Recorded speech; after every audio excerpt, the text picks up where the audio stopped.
All right, bet. Episode 118, we are back live recording the radio show about nothing, podcast about nothing, show about nothing. We are back. And, of course, stop. Like, comment, subscribe. Comment one more time just to make sure we saw your first comment. To my left, co-host, co-creator, co-owner, co-founder. Talk to him, D-Rock. Talk to him. What's happening? Episode 118, man. That's crazy. Yes, sir. Most people stop after 7 episodes. You know what I'm saying? That's I was crazy. watching the lady the other day. I cannot remember who it was, but they was like, I started a podcast and I got to episode 13 and just stopped because it was so much work. Yeah. And I was like, yeah, shawty, it is. Yes, it is.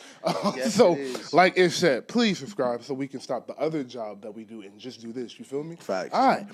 It is a blessing to be here. It is a wonderful Thursday night. OKC and the Nuggets are playing, so after you're done watching this episode, go watch our short about something about that. We just talked directly about the game and the series and what to look forward to in the conference finals. We'll leave that first. We'll leave that.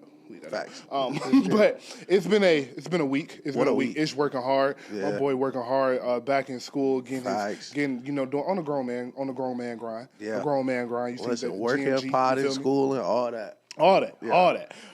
But it's been a wild week in the sports world. We got some rap beef going on. Like the blog era Shout out again. New York. Shout out to New York. Shout out to the West Coast. Shout out TDE. Yeah. Shout out Joey B. You feel me? It's a lot to get to. So let's go ahead and jump straight to what is relevant. That's hard. Relevant. That's hard. But we're going to start with the news that shocked the world, the very unfortunate news. Start on a little somber note. But we're going to keep the energy high. Mm-hmm. Jason Tatum, man. Yeah. Jason Tatum. Prayers. Dubs up for Jason Tatum. We play a lot. We joke a lot, but this is never anything we want to see. Ish immediate reaction to Jason Tatum's injury. Yeah, no, it was immediate heartbreak because it's crazy. Of course, y'all know we're best friends, so we're in a ton of chats together. So we were all watching the game at the same time, and as soon as it's crazy, just like the spider sense, like they came out of a timeout, and I was like, probably nothing's good's gonna happen here. It's just gonna get worse. And then the play ends, they're like, oh, Tatum's hurt, and I'm like, dang, like.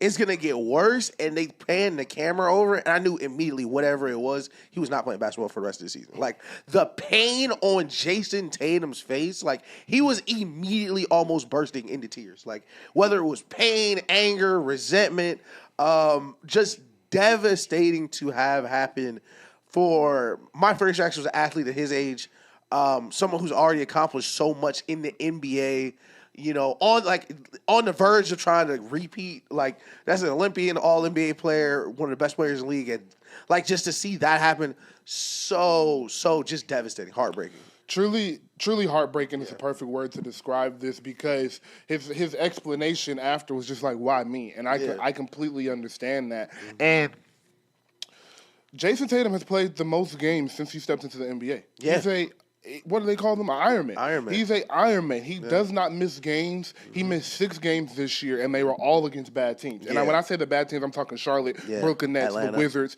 He's missing the games. He plays all the road games because he's one of those guys that's like, this kid brought a ticket to come see me play, so I'm always playing on the road. Mm-hmm. He really loves to hoop. He wants to show up for his team. He wants to show up for his guys. And this year with the wrist injury, which was just a freak accident, was the first time he's missed a playoff game. Right. So he has been a true testament of what it is to show up and consistently be consistent. Yeah. In the same breath, it is just unfortunate to watch a young athlete of his caliber go down with something that has once been called a career killer. Right. We've seen Cam Akers. We've seen Kevin Durant obviously come back from it. Kirk Cousins came back from it. Aaron Rodgers has come back from it. And those guys are coming back and playing a very different sport that is a very different style. But the fact that Kirk Cousins was on a football field week 1 last year is a testament to how far we've come with Achilles injuries. He's 40 years old. Same thing with Aaron Rodgers was on the field week 1 Cam of last year. Cam Akers tore it. Didn't he tear it twice, or was it his ACL? Twice. Yes, he tore it twice. And one time he came back in 7 months. Yeah. That being said, I am optimistic about what Jason Tatum will come back as and who he will be when he comes back. I think the game will be similar to KD because KD was 30, he's 27, and they're very similar. But the thing about KD and Jason Tatum is a lot more compact than KD is. KD is super long and lanky, and his body really don't make sense, which is why he's a one-of-one. Yeah. Jason Tatum has the architect of a regular-sized NBA wing. He's big for a 3 at 6'9", but he's not. It doesn't look unorthodox, is what I'm trying to say. And that being said, the play style, he's a below-the-rim guy. Like, he's not elevating dunk contest dunks and everything. So No, I definitely understand what you're saying. Like, but he has the footwork, the bag. Yes, exactly. The footwork, the finishing ability, below the rim with the layups, both hands left and right. He has a mid-range, and not a mid-range where he shoots it because he can't get a three. He has a actual mid-range. Right. He shoots a lot of threes, which is now going to be a good thing that he can get his shot off the dribble from that range. I think a tick of quickness will be gone, but other than that, I do think Jason Tatum comes back as he comes back to the form he is in now. I think, especially with, they said this is the person who did his surgery did Kobe's and KD's, I think, but also this is probably the fastest. They said this is the fastest that he got to it. Like, usually people get a day or you got to get to the doctors. Apparently, this is they did it the same day, which is supposed to make it like they did like within 24 hours. So, it's supposed to help the recovery a lot. But at that same token, I don't think they're going to rush him back. I don't think he should be rushed back. Long term, he should remain as one of the best players in the world. I think the only thing that may change post-injury is what's asked of him defensively. But still, I mean, you take what you can get, honestly. Like, he's going to come back. No matter what version of Jason Tatum comes back, as long as he does come back, I feel like, everyone's going to be hype and excited to see him. He's 27 years old, five-time first-team All-NBA. Yeah. He's a All-Star every year since his second year. He's been 27, 6, and 7. Yeah. If he does decline, it's not going to be the 17 a game. It'll go from 27 to 26 and a half. Right. Like, it's not that this sounds. We joke a lot, so I don't want this to be like sound like a joke, but like I feel like his floor is just going to be Paul George. Yeah, like no trolling, like, cause we talk worst case scenario. Yeah, like worst case scenario, he's just Paul George. Like, like all time, Jason Tatum has passed Paul George already, for sure, 1,000%. Excellent point. Yeah. But on to the series. Yeah. Game 5 was last night. Yep. Won by 25. Jaylen Brown had 28, 10, and 5. Amazing game from him. Yep. Took the leadership role and really showed that he cared about it, showed that he wanted to be there, and showed, I'm going to lead us, and I'm not going to let us lay down. Yeah. Even if we lose Game 6 by 40 points, we're not going to come back to our home floor after our brother just went down and lay down and embarrass ourselves. Yeah, literally. I really appreciated that. Yeah. But question is, and everybody's been asking it, so we must talk about it. Yeah. Is Game 6 a must-win for New York? All right, and if they go back to Boston for Game 7, do you think they can win that series still? I'm going to say it's not a must-win because Boston has been so bad at home. Mm-hmm. But it's like, man, we really, really, really need to win the game. Perfect explanation. Especially, just because the way the Celtics play, you're playing with house money. They still do have a great roster, great team, and they shoot 83s a game. So if you get to a Game 7 and they hit 40 of them, even if you're in a better team, you're going to lose. So I think your best bet is to close it out in 6. But if it does get to 7, I feel like it's all the pressure somehow goes to the Knicks. Precisely. And that's why it's been such a crazy week. But it feels like the season finale of the NBA, like we're going to the next season, which is the conference finals and everything. But the dynamic on the court is completely flipped because now the Celtics are completely playing with house money. Mm-hmm. They have nothing to lose. Jaylen Brown has nothing to lose. This is probably the last run for that core of guys with Tatum being injured. And if you were to get into a Game 7, they still have the championship experience. They still have enough firepower. And the thing with the Celtics is that other teams don't have is, all right, Tatum's not going to be in the rotation, so other people have to play. Those other people are good. Like, Luke Cornett played great. Sam Hauser played good. We believe in Peyton Pritchard, so They are a different team without Tatum, but still a playoff team. Like still would be in the playoffs in the East right now. So they have to be treated as such. Boston is so good. They are a top 6 team without Jason Tatum. Yeah. Boston this year. Yeah. Going forward, who knows? But this year, Boston is very, very 1,000%. good. Is Game 6 a must win? Yeah. No. What I have been watching from the talking heads is everyone is overreacting. I mean, everyone is underappreciating how good the Knicks are. Yeah. Because of where the Knicks are and who they have been in the past, people are still treating them with that fuck up is coming. Yeah, like the Knicks get, It would be like if Dallas got to the conference championship and was 16-1, had blown out both the teams they played in the play. Everybody will still be like, nah. It's on the way. Yeah. it's like the Cavs now. Exactly. Yeah. That being said, when you have someone that is as confident and as sure of a bucket like Jalen Brunson is in the fourth quarter, you should not be worried about it. Because the style of basketball the Knicks play, they are almost, unless they are exhausted and just their best player gets in foul trouble like last night, it's hard to blow them out because they play so hard and their best players play so many minutes. Yeah. I truly believe the Knicks have beaten the Celtics down. Yeah. The Celtics are in a position where we feel like we don't really have a chance to win a championship. Yeah. And that's in the back of their mind. I know they're trying to rally, but ultimately we know what's up. Fact. We're not stupid. Mm-hmm. And if you've been watching the playoffs, the Drew Holiday and Al Horford have not had back-to-back good games one time. Nope. They both just had a good game. Yep. Their leading scorers are Derek White is the Celtics' leading scorer at 22 a game. Spurs legend Derek White. And Jaylen Brown is the second leading scorer at 21 a game. After that, no one else is averaging 15 points. Yep. I will give Peyton Pritchard a nod because he's at 14.8. Right. But to make the argument sound better, no one is averaging 15 points. And then after Peyton Pritchard, no one is averaging 10. Yeah. Drew Holiday is right at 10. Yeah. And it's been, like I said, it's been very wishy-washy, which is why it's 10 points a game. So from that perspective, I just think people are underestimating the Knicks and kind of overrating who Boston is in this stage of the season. Absolutely. If you would have told me they had to go through this entire season without Jason Tatum and we have months of evidence they can do this, then sure. But a game where they have all of the motivation and all of the focus to do what they're supposed to do on their home court with the crowd was bonkers yesterday, trying to help their team and galvanize them as a sixth man in the stands. Yeah.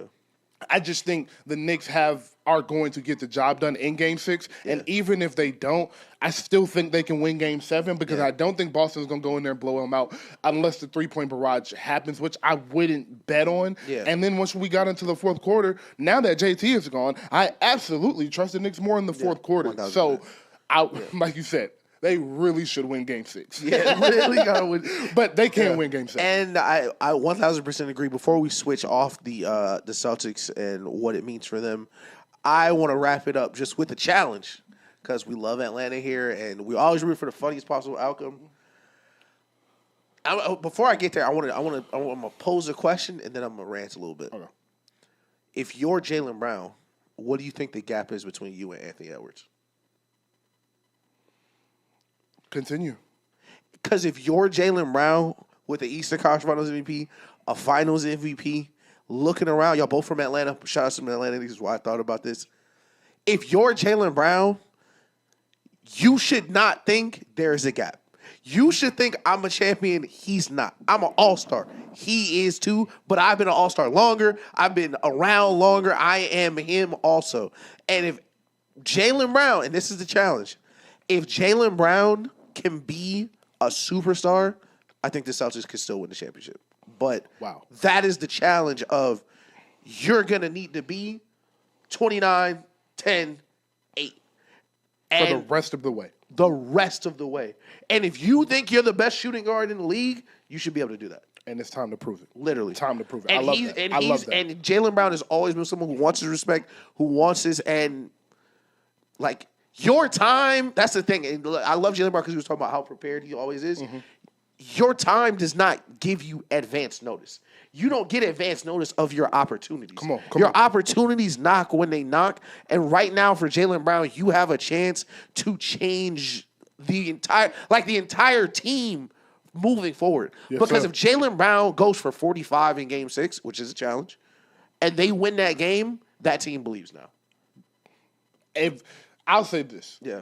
If Jaylen Brown goes for 42, and it looks like they just can't do nothing with that boy. Yeah. And they win the game by 8 to 10 points. He got a silencer to shut the crowd up in New York. They win in Game 7. Yeah. They win in Game 7. And the thing is, I think they can. And I think in a normal situation, I don't think this would ever be on the table. But with JT being hurt and them adjusting the way they're playing, and the Knicks not really having a rim protector, like if Game 6 they're just like, all right, no system, we just need to win. There's nobody stopping Jaylen Brown from getting to the basket. Agree. So if you are gonna dominate and be a superstar, JB, y'all can still win the championship. Agreed. And I really believe that. And to the other JB, Jalen Brunson. Yeah. My challenge to you. Yeah. Is we're Avengers guys, we nerds. Yeah. Whatever it takes, shawty. Whatever it takes. Whatever it takes, shawty. Whatever He's 39 a game after losses in the playoffs. Jesus. I'll say that one more time. 39? He's 39 a game Jesus. after losses in the playoffs. Yeah. They're going to need every ounce of that, JB, and then some. That is a fact. Take that 16-ounce, we're about to a 20-ounce, shawty. Yeah. Like, Oh, God. they're going to need all of that. Yeah. I think you can do it. I believe in you to do it, but you going to have to come out here and show out. I'm looking for 35 plus. Yeah.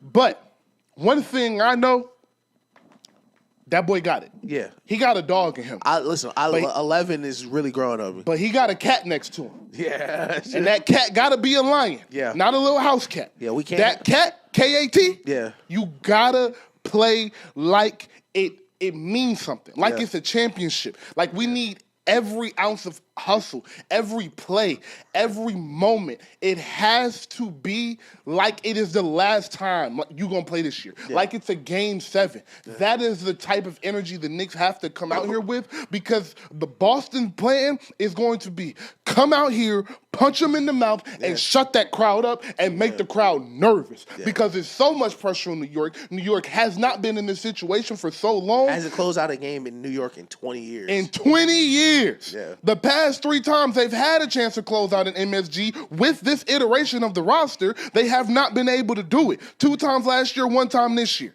Yep. That being said, when that crowd gets quiet and gets nervous, that's going to affect that team. Yeah. Jalen Brunson, Karl Anthony Towns, you cannot let this game get out of hand. You can't even get down by 5 or 6 points. You need to control this entire game. Jalen Brunson, control the pace of this game. Don't let Boston play at their pace. You control the pace of this game. You're going to have to be the best point guard in the league and the best closer in the league in this game, and you can do it, and you better. No, you better. That's definitely a fact, Cat. We can't have 3 fouls in the first quarter, Cat. We can't. If I could say anything to the New York Knicks team, it would be play like if you lose, you're gonna get traded for Giannis. Yeah, because you might. Yeah, because if y'all lose the series, this team will not come back together. No, it will not. That's what's so special about the playoffs. And we're gonna talk about who you want to go to next. The Warriors. I actually want to stay on the Celtics real quick. Oh yeah, real quick, only because exactly the Giannis point. Yeah. This is the last iteration of the Celtics team. Yeah.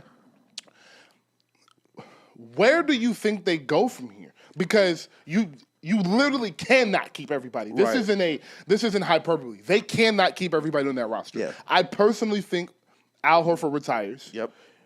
And I am going to assume they keep Derek White and Jaylen Brown. Mm-hmm. How would you build around that iteration of the Celtics with JT, JB, and Derek White being at the helm of this franchise? You know, we've been doing this show for so long, so we have so many rules, and one of them is we love to see young cores grow together. And I feel like this young core, they really grew together. You got to the hump, got over the hump, fell under the hump when you lost the Warriors, got over the hump, won the championship. I think somebody got to go, though.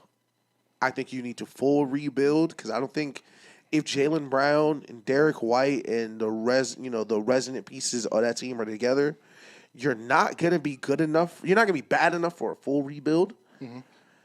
So I honestly, I'm gonna change my mind mid-thought. You got to keep them together. You got to keep them together. The last playoff series they won. The last playoffs they finished together. They won the championship. Yeah. It's hard enough to justify trading him like Jaylen Brown, or I could see you moving Derek White, but you're not going to get anything like good enough back. But at the same time, it's like Giannis is going to be leaving. Yeah. Cooper Flagg's going to the West. Yeah. I mean, it's not a lot of like. It's like, all right, next year we got to get to the Pacers. Yeah. Like, okay, yeah, we can do that. I feel like you got to stand back. I feel like you got to keep the roster together, give JT the year, and I think you just got to let like the older pieces, Drew Holiday, Al Horford. Who else did we mention? Oh, it was one more person. Drew Holiday, Al Horford. I feel like I'm forgetting. Kristaps. That's what it is. Kristaps. That's who it is.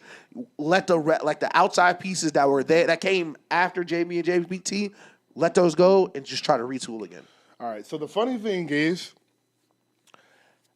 the first half of your statement where you were about to say split it up, that's how I felt until Jason Tatum tore his Achilles. Yeah. I was going to come in here and say, because I actually thought they were losing that game, and then Friday. So next week I was going to come in here and say I think it is time to end the Jason Tatum and Jaylen Brown experience. Yeah.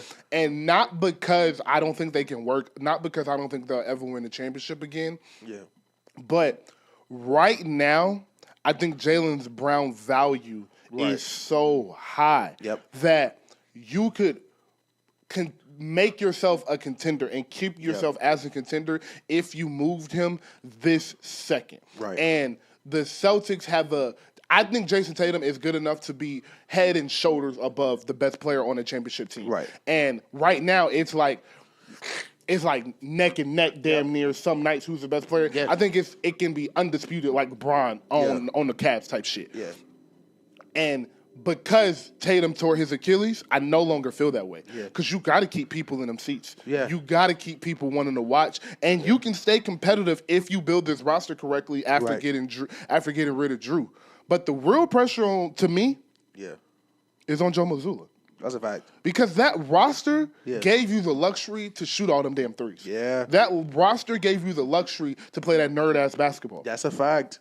When you lose Drew Holiday and you lose Derek White and you don't have as many shooters and you really got to play matchup on matchup, lineup with lineup, I think that puts the pressure on him of how is he going to adjust his offense to cater to the new iteration of the Celtics. Yeah. This team will be breaking up. Drew Holiday, Kristaps Porzingis, and Al Horford, who I think will be leaving. Right. That core three will stay together, and because of the circumstances, should stay together. Yeah. But the pressure is on that front office and Joe Mazzulla to get together to see what type of basketball they want to be played and go find a roster to do that. That's because, like I said last week, there's nothing to copycat no more. Yeah. You just got to go build something. Yeah, literally. So let's go ahead and jump to the team that built something and to the team that was trying to stay the goddamn same. Yeah.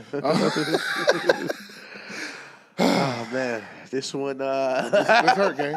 This one hurt because it was so anticlimactic. That's what it is, man. It's not. I could care less the Warriors lost without Steph Curry. It was like all the air out the balloon. It was like my favorite player and my favorite young player were about to play each other for like the old young nigga title right now. Yeah. And it just got snatched away from us for an injury Steph ain't never had in his life. He's never strained a muscle. Like, never strained man.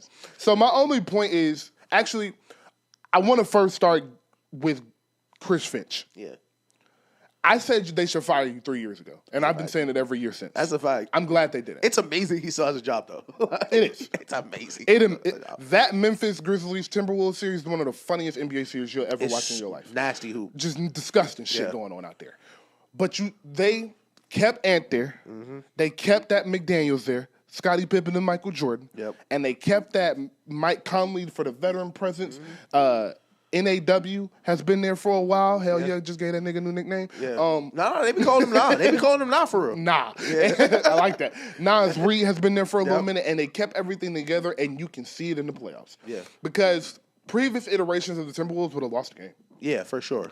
Them winning that game 3 let me know they weren't losing the game. Yeah. As soon as they won that game 3, they took over that fourth quarter like that. Yeah. They shut Jimmy Butler down. I was like, oh, this series is right. Yep. They are not winning game 4. They're not winning game 5. That was a different iteration of the Timberwolves, and that is what happens when a front office keeps a team and a coach together so they can grow and go through growing pains together and teach. Yep. Anthony Edwards is 23 years old. Boy. He's 23. Jesus 23. Christ, still. Last praise before Ish goes. Yeah. Julius Randle, boy. Yeah. Julius Randle has been incredible in these playoffs. Yeah. He has been incredible in these playoffs. But Draymond Green, I think, is the best defender of this generation and quite honestly, the best defender of the 2000s. Yeah. That is how good I think Draymond Green is. That boy gave Draymond the business. Every game. Yeah. Every single game. This series, he averaged, I'm pulling it up, I'm sorry, but he averaged 25, 7, and 6 this series. Amazing. One of the best series he's ever played in his career, and they don't win that series without him playing like that. If Julius Randle's at 17 or 42% shooting, as we have seen him in the playoffs, they lose that series. Yeah. I mean, I think that's probably the most... Of course, the Steph injury is heartbreaking, and there's other storylines like wrapped into that about what's going to happen. But the Julius Randle thing for me is all-time GM saying, "I told you so." Because if you would have said at the time of the trade that Julius Randle's best playoff basketball would be ahead of him, and he's going to take a leap next year, and he was going to buzz Draymond's ass in the series, and really be a B to an A. Mm-hmm. Like really a second option who is in the playoffs playing like a 1A. Mm-hmm. And that's how you win a championship is you have twos that play like one sometimes. And that's what Julius Randle has been doing for 2 straight series now. Yep. He did it versus the Lakers. He did it versus the Warriors. And I'm not sure if they're going to win the championship. Draymond's right. They do have a great chance. I mean, of course, right now they're at 25% chance. Even before we've seen the teams, I think they're better than the Pacers. So I'd give them a 50% chance depending on who's going to come out the East. But the growth from Anthony Edwards, it's kind of scary. Truly. Because it's truly, bro. He's exponentially growing. Mm-hmm. He's not going tick or I'm making a little better here, I'm a little better here. It's like, all right, we thought he was just going to try to come back in shape. No, he said, I'm going to come back in shape, I'm going to make better reads, I'm going to play better defense, and I'm going to shoot threes better. All in the same year.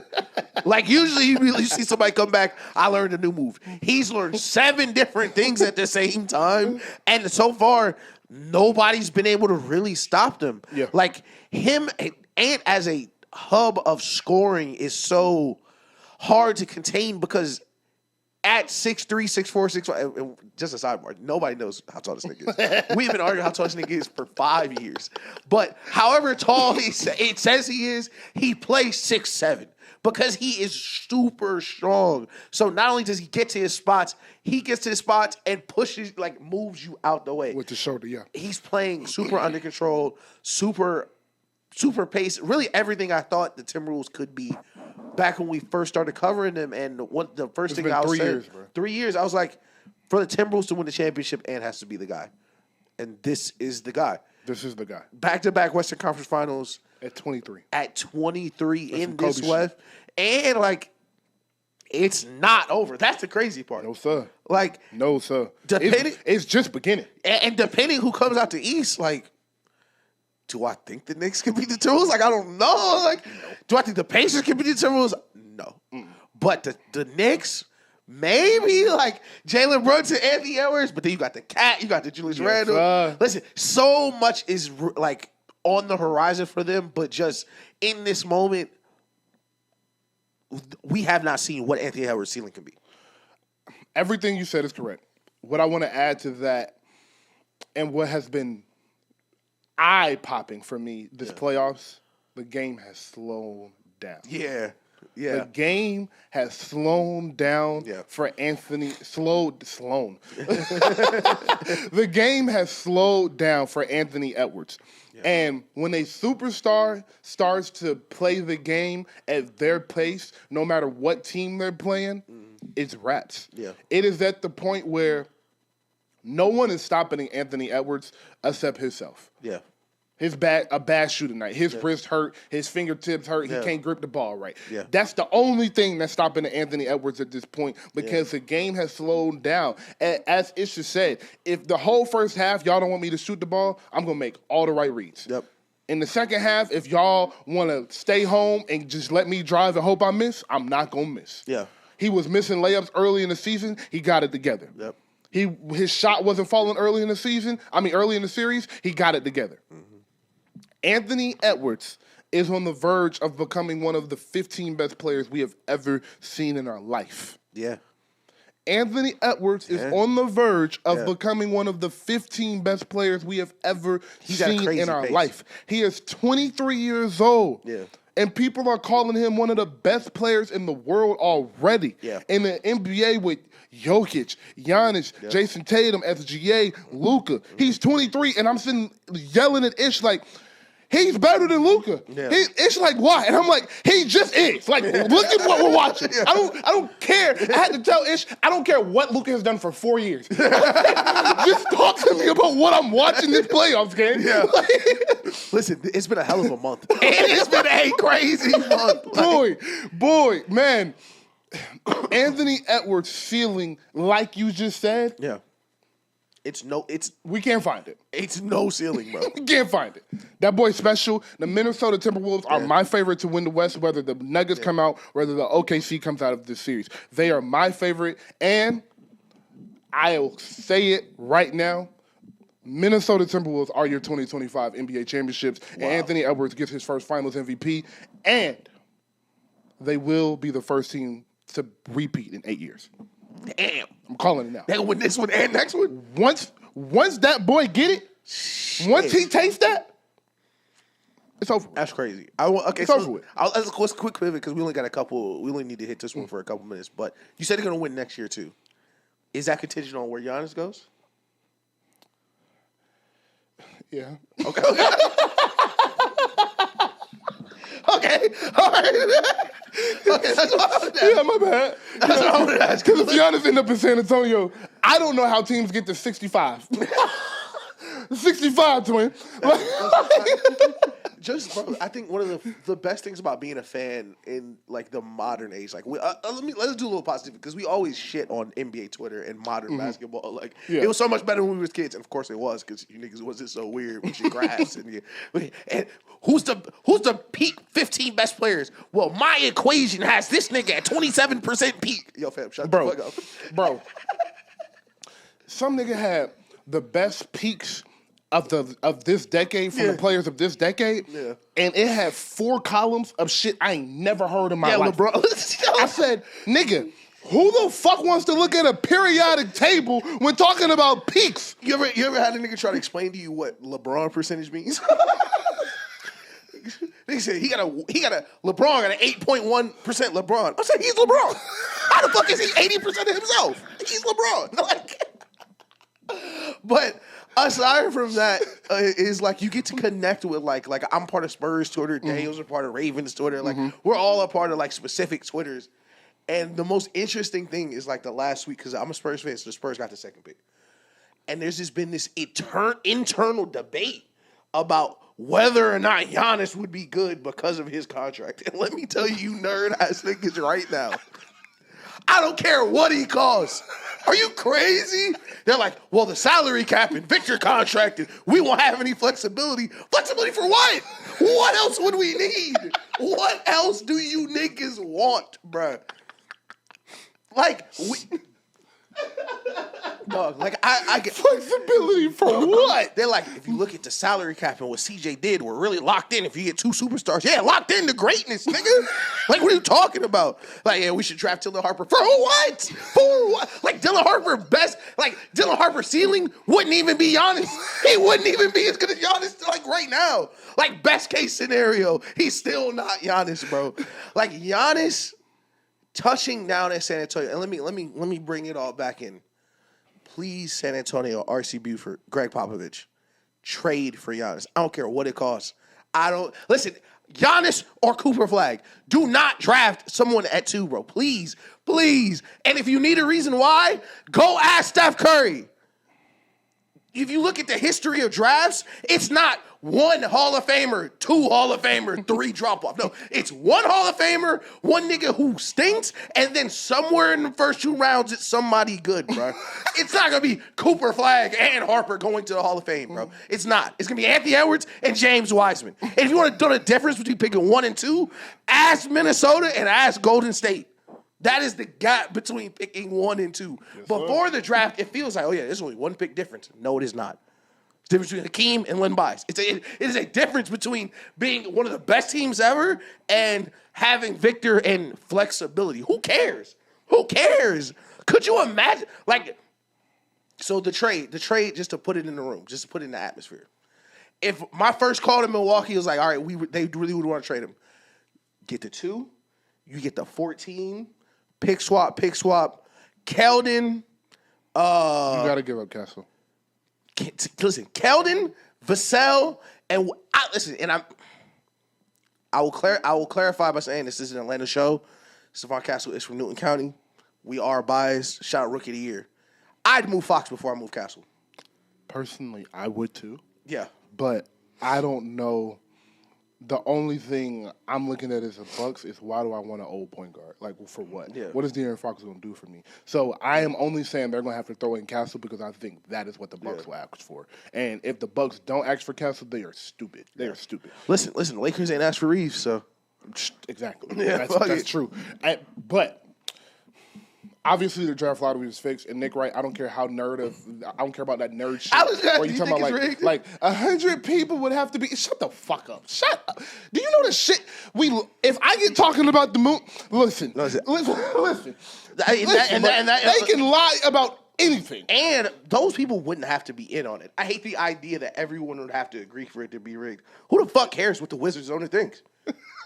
Like, have you ever heard any billionaire talk? They hate each other. Why else would he rig it? He hates him. Like, you think the fucking Mavs owner cares what the fucking Wizards think? Like, yes, that draft was fucking rigged, nigga. Why did just end up in Cleveland off odds? Shut the fuck up. But anyways, but a beautiful rigging. And I want to listen. Amazing. I literally wore this hat so I could take it off for you, Adam Silver, today. Hats off to Adam Silver. Because we have given you so much flack for not putting your foot down and fixing this product, and it's been a hell of a 6 months. It's been a hell of a 6 months, Adam Silver. It's like David Stern woke up and visited you in your night or something. Yes, like, niggas said, fuck all that team basketball, NBA Cup shit. No. Get Luka to the Lakers, nigga. Get them the first pick and get the Spurs the second. Another white nigga. Yeah. They are 3 for 3 on white people, bro. Like, that's what they said. Get them another white nigga. Nick Wright talking about it's 1 point. Tell me the percent chance all the stars in Dallas are white. Give me the number of the NBA stars in history that mathematically the 3 Dallas have always had are white. Like, what's the all odds that nerd ass shit, nigga? That shit was rigged as hell. But I say all that to say, we say all that to say,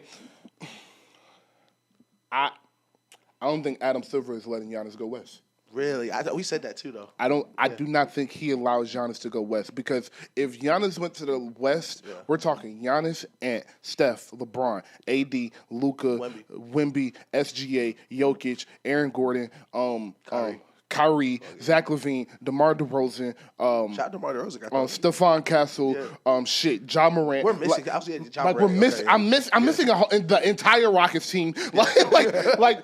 No. That can't happen. That can't happen. So if I was a betting man and I had to bet on where Giannis is going, I think he will end up on the Cleveland Cavaliers. Oh my God, that's so disgusting. Then this is why. Yeah. They have the best package. That's true. Because Milwaukee is looking at this like, we're not getting Cooper Flag, and I think they agree with you. Yeah. Cooper Flag is a all-star, potentially really important piece to a championship team player. Everybody else is fighting to be a third option, maybe a second option on an okay 6 seed.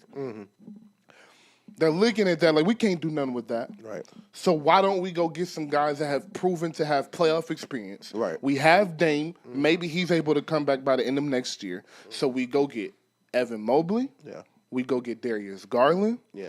And then you take your pick between Max Strus, DeAndre Hunter, and Ty Jerome, which I would go DeAndre Hunter with that. Yeah. And then you ask for 6-7 picks. Yeah. And then you mortgage those picks off later to make more trades. Okay. I am saying this because I don't think Giannis is going west. And when I look at the teams in the East, that gives him the best opportunity to win. I'm under the impression Knicks are going to the finals. That leaves them off.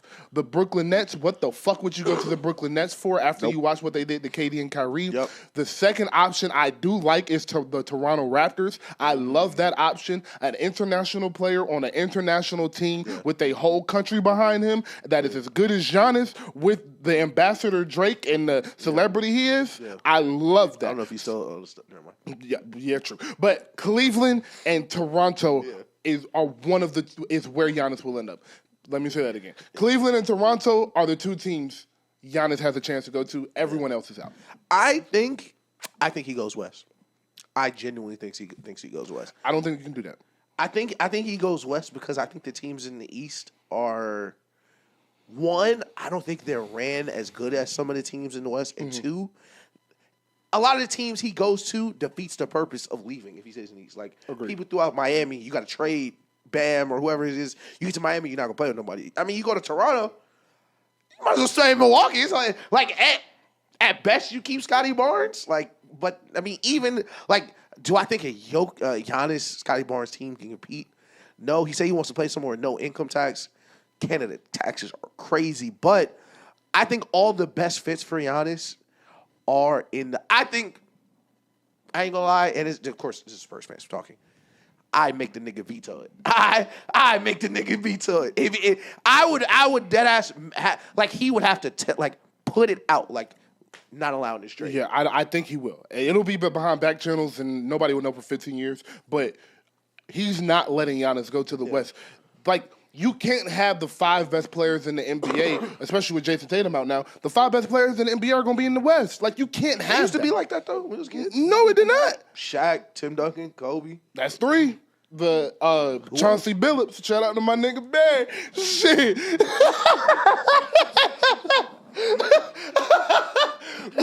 Shout out my nigga Barry. I'm trying to think of other All-Stars. T-Mac was in the East. Yeah. Shit. T-Mac he tried to go west. Vince Carter was in it. He did. Vince Carter was in the East. He also tried to go west. But Jason Kidd was in the East. Reggie Miller was Jason Kidd went west.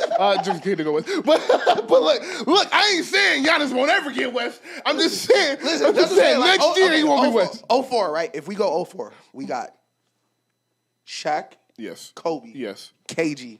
Steve Nash, Dirk, all in the West in their prime. And Tim Duncan, all in their prime. You didn't say Kobe. You didn't say Kobe. Fuck. That's what I'm saying. The East sucks. Yo, guys, if you hear this, fuck the East. Where was Joe Johnson in 04? That's what I'm saying. 04, it was on the Phoenix. Yo, that's funny as fuck. Yo, I'm telling you.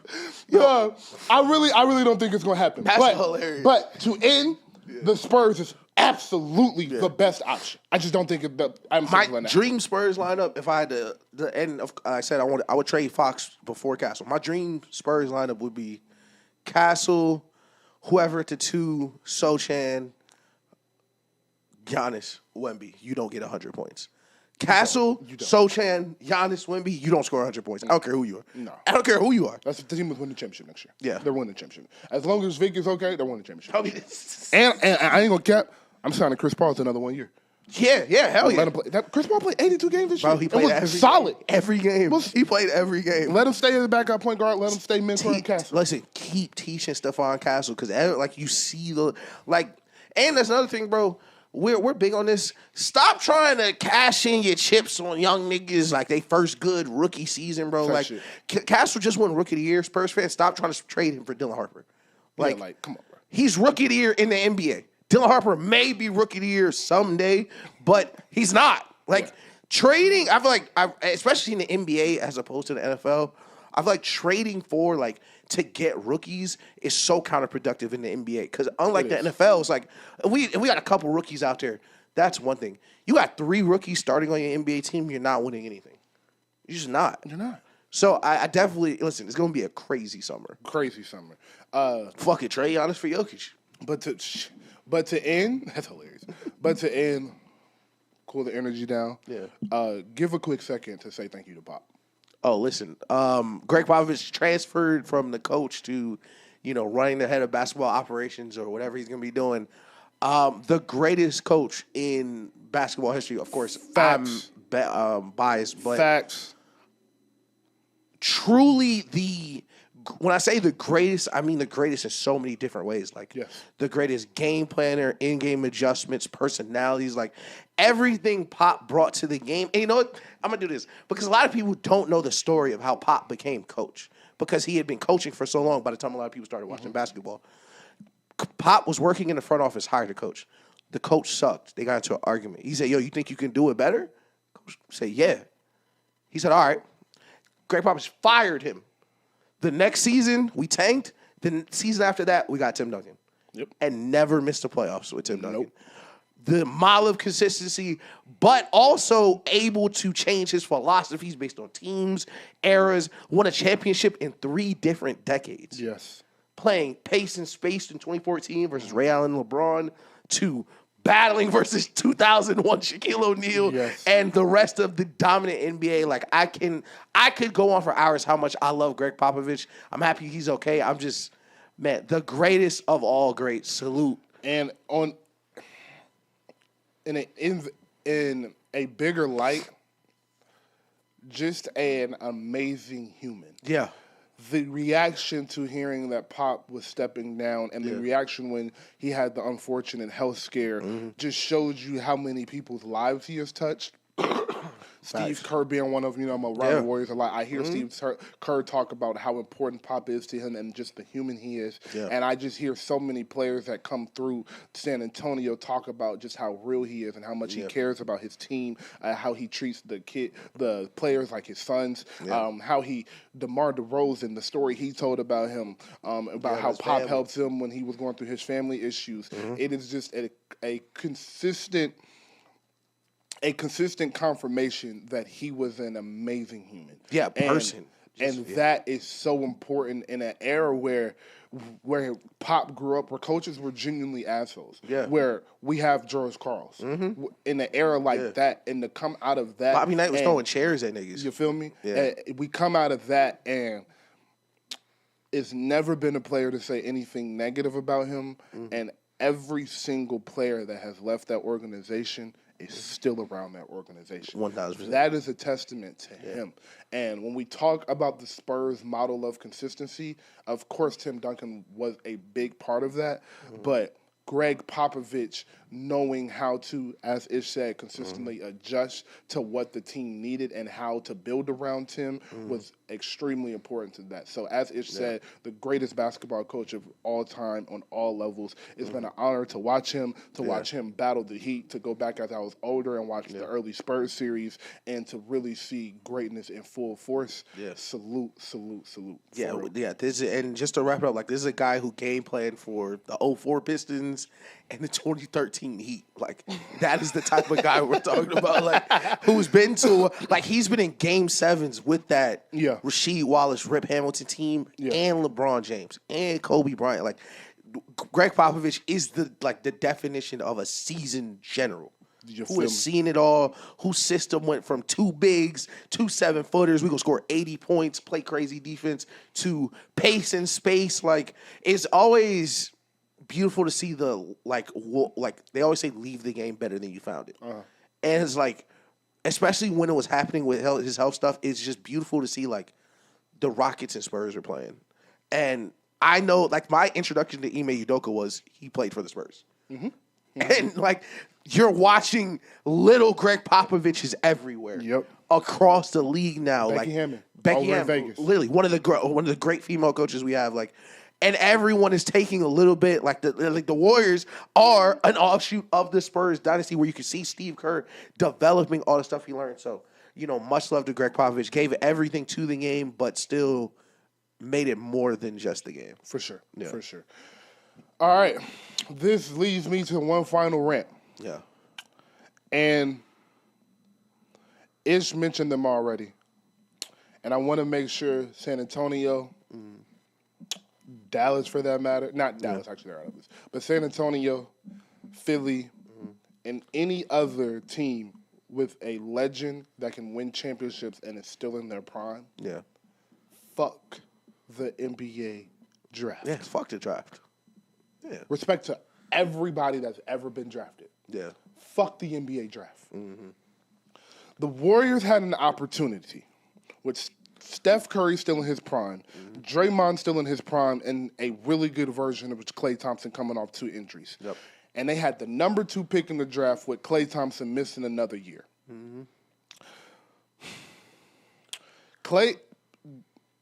The number 2 pick was James Wiseman. The number 2 pick also could have been LaMelo Ball. True. You would have had 20 NBA teams ready to give you just about whatever you asked for.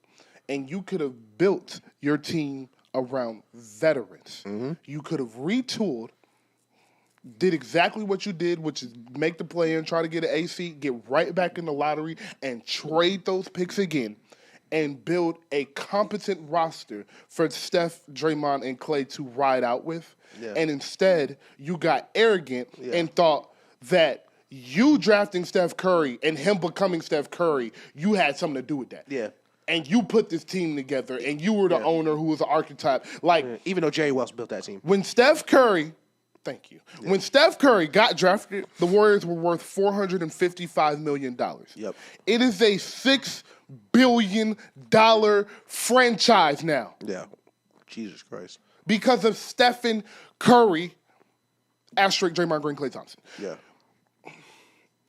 They ruined. Yeah. They ruined the last 5-6 years of the career of Steph's career, and it frustrates me because I'm watching this happen now with Lakers and LeBron of how Lakers and LeBron and how they mismanaged them. The Lakers should have another championship, LeBron and Anthony Davis. It is asinine they don't, and it is strictly because of how they have built those teams. Yeah, they should have ran it back with the Caruso team. They did it with old Kobe after they had went 3 straight finals, and that team was obviously old, tired, beat down. They wouldn't go retool and get younger veterans. And then when they had the opportunity to hire Phil Jackson again, they hired Mike D'Antoni, who had never won anything before.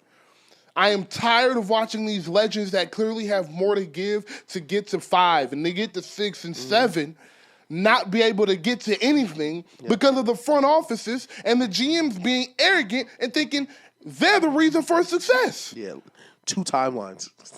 2 timelines. The audacity. And now James Wiseman isn't on the team no more. And you just watched a playoff series with the timeline. Yeah. And they can't compete. Nope. They didn't look like they belonged on the floor with Minnesota in games 4 and 5. They didn't look like NBA players. They did not look like NBA players. Shout out Jason Maples tweeted, the Warriors front office needs to really evaluate how many people on their team are NBA players without Steph Curry on the court. Yeah. There shouldn't be anybody left on that roster from this year except for Jimmy Butler, Draymond Green, Kevon Looney, and maybe Pods. Maybe, because I saw some flashes this year, and if you get some guys to where he can come off the bench, I'm cool with that. But this was a terrible idea, and you ruined one of the greatest players of our generation's last 5-6 years of his career because of your ego. 1,000%. And not only, and I'm going to hit the other side of this because this is a side that isn't discussed a lot. This is kind of like the dark Steph Curry fan side. Like, they talk about the dark web. But not only did you ruin it because of your ego, you ruined it because you doubted how good Steph Curry actually was. Hello. And that's probably the most frustrating part about being just a pure Steph fan. Because Daniel is more of a Warriors fan, like watches all the Warriors games, like actually cares they win. I just want to see Steph hoop. I hope he wins. And he's going to win because he's such a great player. But you doubted how long he was going to be Steph Curry. So you kind of gave up trying to, every year we're all in. You try to say, all right, 2 timelines. When you say the idea of 2 timelines, the first one has to end. Like, They didn't think they'd still be competing with Steph Curry at this point. They did not. They didn't think at 37 he'd still be a top 5 point guard, which he is. And that is what's so frustrating because you saw a glimpse of 2022, what it would have looked like. Yep.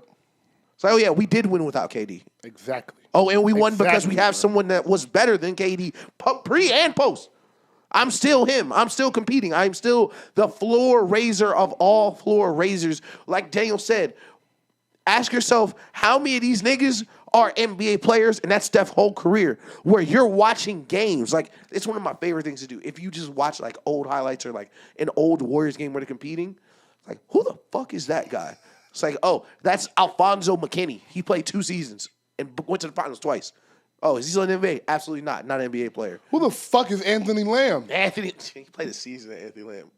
Has not played again. Played a season of Anthony Lamb. I think the mismanagement top to bottom is just nasty, and everybody loves him because, yeah, we won, we're in the Bay, and, you know, now I'm doing TV. But the audacity for this nigga Bob Myers to be calling games after destroying that roster top to bottom is ridiculous to me. Like, shout out Mike Dunleavy because, of course, you want to be the GM, you know, somewhere, and, you know, I'd love to be the GM for the Warriors, but, like, for you to come in and put out these fires that Bob Myers left is ridiculous, bro. Like, y'all destroyed that roster top to bottom and then traded the one draft pick that you hit on for a 38-year-old point guard who's not on the team anymore. He's not even on the team anymore. Like, you traded for Chris Paul, everyone's like, they're not going to keep Chris Paul. It's an expiring contract. He played almost every single game. And then you got nothing for him. Then you got nothing. And the thing that's going to sit in the back of Warriors fans' minds all summer, it's like, man, Jordan Poole really would have came in handy this series. Like, man, if only we had somebody that could create a shot for themselves or create a shot for others. And the craziest part about it is, Toya, this team would have had the exact same people on it with Jordan Poole. Literally. Like, everybody would have, every single person you didn't have to leave anything. You didn't have to leave anybody. Nobody would have been left off this roster. Nope. Maybe Buddy Hield isn't playing. Yeah. Other than that, Jimmy Butler's still there. Paz is still there. Kuminga's still there. Yeah. Imagine Jordan Poole and Kuminga in the pick and roll, where now you got a threat because ain't nobody fucking worried about Paz shooting off the dribble coming off the pick. And I'm glad you mentioned Kuminga because I am so frustrated with how Kuminga is covered and not Paz. And listen, you can choose whatever reason to believe why you think one is covered one way and one is covered the other. Pods is not a better basketball player than Jonathan Kuminga. In no way, shape, or form. In no way, shape, or form. But what he does have is a way longer leash than Jonathan Kuminga ever has. Yes, sir. And ask yourself why that is. It has been 3 seasons with Pods, right? It's been 3 seasons? 2 seasons. Second season. What does he do good? Not even great. He's undersized. He's slow-footed. He's not a great shooter. He's scared to shoot threes. He's not a great defender because he's short and doesn't have a great wingspan, doesn't have an NBA handle, does not have a move. He is a guard in the NBA. He can't create his own shot in the NBA. Like Rob Dillingham is on the bench in street clothes. Would give you more than Pods did in that entire series. Steph Curry missed 4 games. Him and Pods were tied for threes until game 5. Like, at some point, we need, like, the mismanagement, not just from the GM, but even the rotations. And, like you mentioned, Anthony Lamb's like, all right, we're going to do the 2-timeline thing. Why are we putting the second timeline on hold to give Anthony Lamb minutes for 82 games? In a season where we knew we weren't going to win a championship. It was like, it's so obvious the Warriors are not winning a championship. Yeah. So instead of letting Kuminga, because this is the frustrating part. Because this is where I want to explain why Kuminga isn't playing, and then I want to explain why it's Steve Kerr and the management of him still, why it's fault. Yeah. Because this year, I agreed with the decision to bench Kuminga. What happened was, this season started off slow, and Kuminga was the only bright spot. It was like, okay, they hit on a draft pick. For like 15 games, he was 21 a game, 5-6 rebounds, 3-4 assists on like 48% shooting. It was starting to click for him. And then he got hurt. He basically broke his ankle. Like, it was the longest I've ever seen anybody out with a sprained ankle. Right. So he was out for 2.5 months. He went out before Christmas and did not come back until the All-Star break when Jimmy Butler was there and then he was in rhythm. When Kuminga got back, they threw Kuminga back into the lineup. Yeah. But it's a superstar next to you now. It's a whole so you're different having team. to adjust. It's a whole different team, a whole different play style. So he hasn't been able to adjust. The Warriors were hitting stride, and it was like, we can't mess up your rotation when we're hitting our championship stretch to add you into this lineup and let you figure it out because it's not the beginning of the season. From that perspective, Steve Kerr did the right thing. But if we take this back to the year before last, Jonathan Kuminga's rookie year, yes, Jonathan Kuminga's second year because he was on that team. Jonathan Kuminga's second year, they played Anthony Lamb 72 games. Yep. Jonathan Kuminga probably had 50 DNPs that year. In some of the games he played, it was blowout time, so it didn't matter. Garbage time. Right. In those moments, that was when you taught Jonathan Kuminga how to play in your system. Right.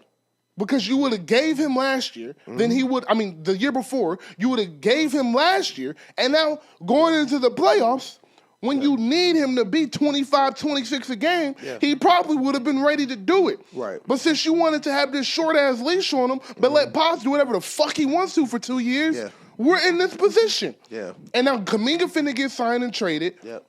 Kuminga finna get signed and traded. Moody's gone too. Moody lost all his value. Yeah. Moody's value went up and down in 2 months. Yeah. So who knows what the fuck you're been able to really do with this roster? Yeah. I will say I do have faith in Mike Dunleavy. He got the Jimmy Butler trade done. He signed a few good free agents. Like Buddy Hield was a good signing, whether you like it or not. Quentin Post was an excellent draft pick. Was an excellent draft pick. So and bro, that got hurt. What is bro name? He was a guard. He was so good. DeAnthony Melton was an excellent pickup. Yeah. They might win this series if they have him. Yeah. So I want to say the Warriors window is not officially over until after this offseason, but it is trying to close on them. Listen, and the thing is, it's a lot. It happens so much faster than you think it does. Like going into next season, I like Jimmy, I like Steph, I like the core that they have together. I think healthy, I still think they can compete. But what I worry about if I were a Warriors fan is not like what if the Warriors don't get better. It's like, man, the Rockets want to trade for Giannis, nigga. Like it's like the teams we are competing with, they want to get better too. Like if OKC fuck around and lose this series, they might get better too. Exactly. Like all the teams you're chasing are not just like, all right, well, we made the trade. No, all of them are still trying to get better, still trying to maneuver, do whatever they can. So I think moving forward, the Warriors still have a chance to compete, but it's getting hard. It's like someone who's bad with managing money. Eventually, like it's really gonna, and it's all gonna hit all at once. It's all going to be at exactly the worst time for whatever is possibly gonna happen. It's going to happen, and I feel like that's what this hamstring injury was. It's like, man, this is the most wide open playoffs we've ever seen, and he pulls his muscle the first time in his career. Like a ridiculous ending, but insane, bro. And lastly, we haven't really got too much on this guy, but I did want to say, especially watching the last couple games, Draymond, these last few games was frustrating to watch. Extremely. And I think completely agree. Draymond was so frustrating to watch because for Draymond, a lot of people believe he's the leader. He calls himself the leader. And, of course, there's multiple leaders on the team, and he is one of the leaders. But I think it became, for anybody who ever had questions, Steph is the leader of that team. And what you saw from Draymond getting ejected, doing all that stuff, is like your actions, it feels like when they take the captain patch off a nigga in the NFL. I feel like Draymond has done so much to hurt the Warriors and hurt the team.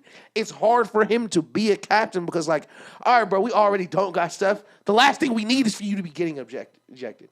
It's like Draymond, like, it's super frustrating how that series ended, you know? Agreed. I will say, Draymond said in his press conference that the Steph is still getting better. Yeah.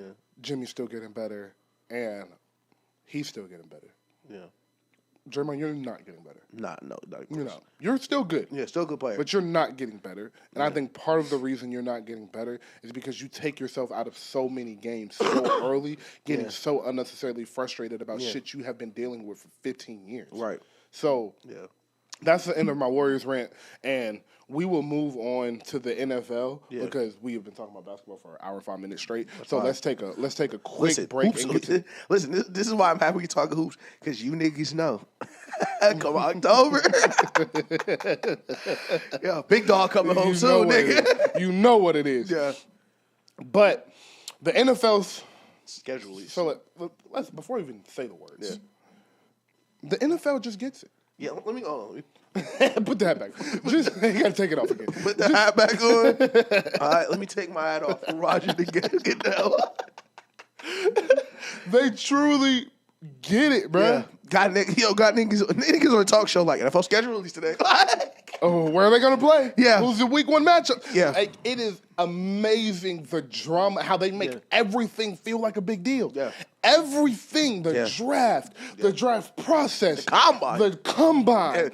Everything feels like a big fucking deal. And it is so the start of training camp, the start of the OTAs, the first preseason game, everything feels so dramatic. Yeah. It is excellent marketing. Yeah. Excellent marketing. And then getting the teams, marketing teams, and digital teams to buy in on it. Yeah. And everybody makes a creative ass video. Yeah, they make a video for the schedule release. The AI video with the Buffalo Bills, amazing. Hilarious. The Severance parody with the Ravens, amazing. The Sabrina Carpenter all of the Minecraft shit, amazing. The Sabrina Carpenter one is insane, but great. Like, everything was fantastic. A sick nigga made that one, but listen, that was fire. Like, everything was amazing. The only caveat I have is, because it is such a big deal, why don't you break this up and make it a whole week thing? Yeah. And go, all right, here are the week 1 games. Right. And then the prime time, then the Monday night games. Yeah, that would be tough. And then the Sunday night games. And then all the holiday games. Yeah. And then on Friday, you release the full schedule. Right. And now every talk show is doing a full hour and a half in the middle of the NBA playoffs about the schedule release because you don't slow roll it. Right. Like, that's the only caveat, but this is amazing. But let's get into it. Immediate highlights from the schedule. Shout out to the NFL for the Cowboys shit. I'm gonna say that. I'm gonna say the other side of it because I know you're sick of watching the Cowboys on prime time. But I want to pose a glass half full for you. Instead of thinking about it like, man, the NFL is making us watch the Cowboys on Christmas and Thanksgiving, I am thinking, man, the NFL is making Cowboys fans get blammed on 2 national holidays this year in front of the whole world. That's why I started saying 2 hate watches. Christmas with a hate watch? I like that. Not bad. Yeah, not bad. Canal just gets it. He just gets it, bro. 6 primetime games. 6 primetime games. The Cowboys have 6 primetime games. Second most. I am frustrated with that. So I want to get off what I'm frustrated about. Yeah. I think the Bills having a schedule this easy 2 years in a row is crazy. Especially a division winner. Almost conference champion, and a guy with just a team with all the talent in the world, consistently getting these easy schedules is crazy when Kansas City and Baltimore consistently have to go through, and the Eagles have to consistently go through gauntlets because they've all been through one both the past 2 years. Yep. The Chiefs playing the Eagles at home is ridiculous. Yeah, that's nuts. Especially if you won. They won the Super Bowl. Why are they going on the road week 2? Yeah, no, that's ridiculous. You're going on the road week 2. Give them back-to-back home games. What in the world is that? The Ravens only have 1 Sunday night football game. That is crazy. With Lamar Jackson. That is Lamar fucking Jackson. What are we doing? Yeah. What are we doing? Yeah. And then it's just said, why are the Cowboys playing on Christmas and Thanksgiving? Yep. They play on Thanksgiving every year, and that game is going to be really good. Yeah. I'm not mad at the selection of that. The Thanksgiving game is perfectly fine. Why are they playing another division game on Christmas, bro? Yeah. What is that? That week, the Bills and the Eagles play. Yeah. Why is that not the Christmas game? Yeah, no, that is crazy. A top 3 quarterback, a top 5 quarterback, previous Super Bowl champion. MVP versus the MVP versus Super Bowl MVP. What are we doing? Yeah. What are we doing? Other than that, everything's good. So I love the schedule. I looked at the Patriots schedule. We'll probably win 11 or 12 games, but We go to Atlanta week 1 too. But my complaints. I had several similar complaints about the schedule. But it's crazy. I was talking to my dad, and my dad is like a weird sports guy like me, so we like always have like weird angles I didn't think of. But with the change in how the NFL is streaming and broadcast, I want to see if that's why the schedule is so weird. Okay. With certain networks, with Peacock and Netflix and certain networks getting games that like it's not a Sunday night game, but it's Sunday 1 p.m. on Peacock, like kind of like flex primetime, whatever you want to call it. So I want to see if that's going to play a big factor. But that makes sense. Of course, the NFL protecting Josh Allen once again. Like it's just surprise. Listen to my shit. Surprise.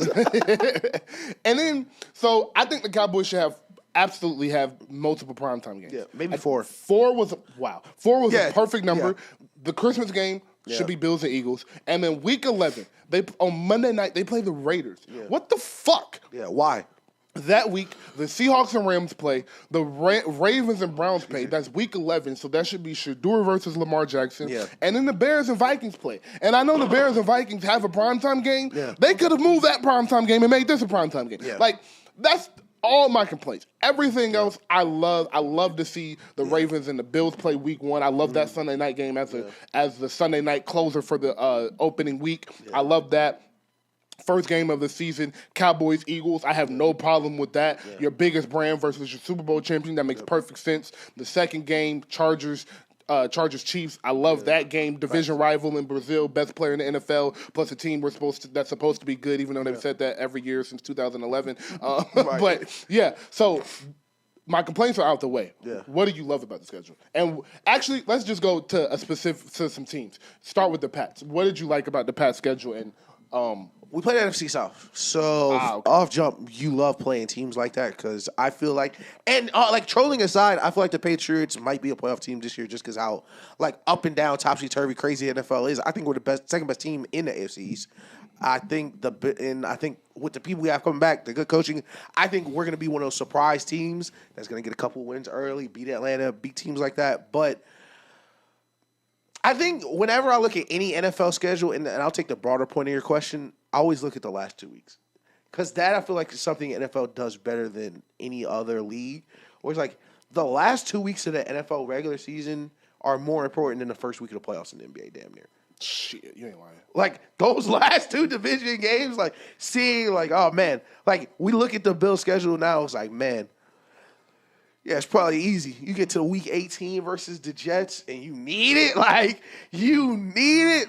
I think that is what I'm looking for. Like, who's really going to play spoiler? Because I feel like a lot of the schedules were – it's so weird because, like, it's, of course, the same amount of teams, same amount of great players. Like, I feel like I saw so many easy schedules except for, like, 4 teams. And then Dog, did you see San Fran's schedule? I'm about to read off San Fran's schedule because I was appalled at this shit. So, San Fran's schedule, y'all, is week 1, they have the Seahawks, Saints, Cardinals, Jags, Rams, Bucks, Falcons, Texans, Giants, Rams, Cardinals, Panthers, Browns, Titans, Colts, Bears, Seahawks.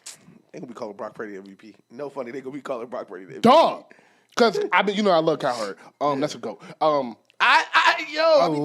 love Cowherd. But he thinks San Francisco is going to have a down year, and I did think he was on to something. And then I looked at the schedule. I said, "There's no way. It's impossible." I said, unless they lose every division game, it's impossible for them to have a down year. They're going to be a 9-10 win team just because the schedule is so easy. So I agree with you. I think it was a lot of easy schedules, but I do like that.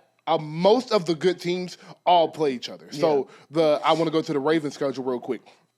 Week 1, they got the Bills. They play the Chiefs week 4. Lions week 3 on primetime. They got the Bears in the middle of the season. Obviously, they play the Bengals twice. And then they play the Vikings. And they play the Packers. I love that. I fucking love that. The Bills, hold on. I don't have the Bills schedule up real quick. But the Bills play the Chiefs. Yeah. They play the Ravens, obviously. They play the Bengals. Yeah. They play the Eagles. Yeah. And I believe they play the Commanders. Yeah, so it's Browns, a lot of the good teams play each other, and I'm really fascinated to see how that season shapes out because it's really funny doing the NFL season because you're looking at your team and you're like, 2 losses. Yeah. Yes. 2 losses. We'll lose to the Chiefs probably. Yeah, we split with the Chiefs and Bills. Yeah, we be 12-5. Lose to Buffalo once. That shit. Like. Easy shit. Like it's so funny, and then it's so hard because it's like you look at the teams that are your rivals. It's like, man, week 10 Cam Ward gonna be good as fuck. They gonna lose to Tennessee. Like, you should be saying wild shit. Like, and it's the NFL. Everybody, it's like, damn, Cleveland can come back with a little bit better. It's like no matter what you say, you could be right at the beginning of the season. Like if a nigga really told you like the Browns might win 12 games, nigga might be right. No funny shit. Like exactly. That's how crazy the NFL season is. Oh man. But speaking of the Browns, we've seen some footage from Shedeur in camp. Yes, sir. We've had some reports come out that he was obviously the best quarterback in the rookie OTAs. But Dylan Gabriel had a really good attitude.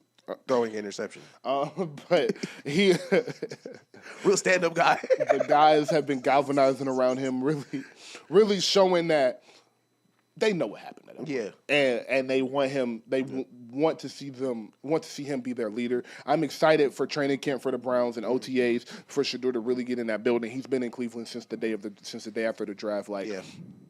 I am truly excited for them, and I'm happy to see that, like, his first sense of action, you saw the talent already. Yeah, and I liked you're big on this, his intangibles. Mm-hmm. And that's what I liked about Shedeur. And Shedeur is one of those athletes, it's crazy, I'm going to make this comparison, and niggas are like, what? No, everybody loves him.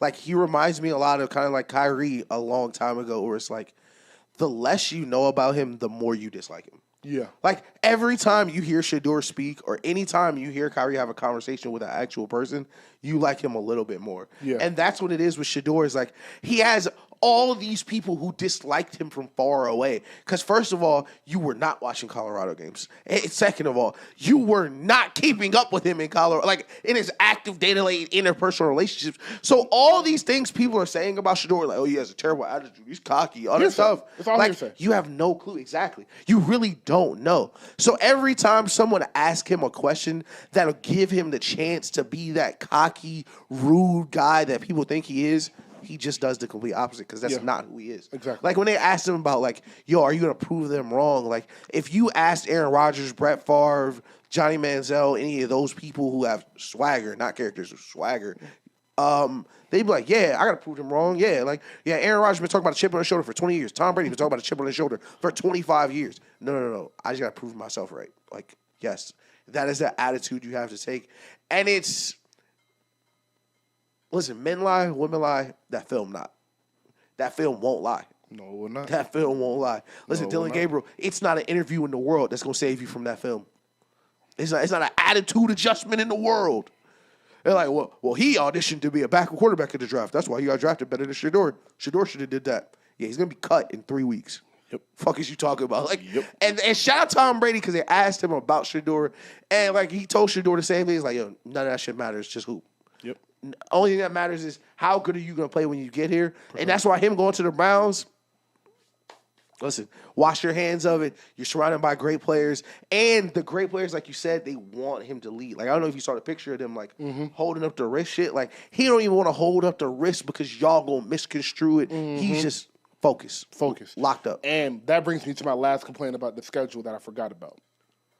Why the fuck do the Jags only have one national TV game? Yeah, Duval. With Shout out Travis Hunter and potentially is still a great quarterback in Trevor Lawrence. Like BTJ. They have one BTJ. Yes, they have one primetime game, and it's against the Chiefs. So why the like that's not even a primetime. You just own that because you just play the Chiefs. You're playing the Chiefs. So why don't the Titans have a primetime game after week 12? Yeah.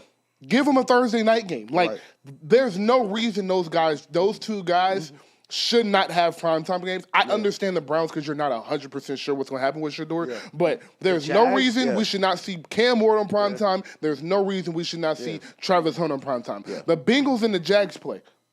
Don't get to see him play against them and then cover Jamar Chase and T. Higgins. Like, why is that not on national TV? Like, that's something I really do think they messed up on. 1,000%. And just to touch on the Jags real quick, possibly the greatest college football offense in NFL history on one team together. No cap. That's like the best college football team ever. No cap.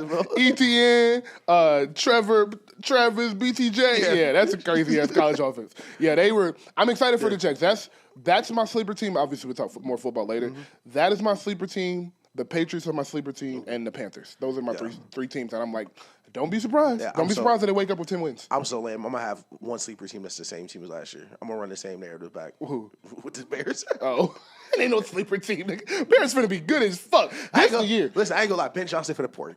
Gasoline. Yes. You want to hit the Caleb? Yes, absolutely. You can take it.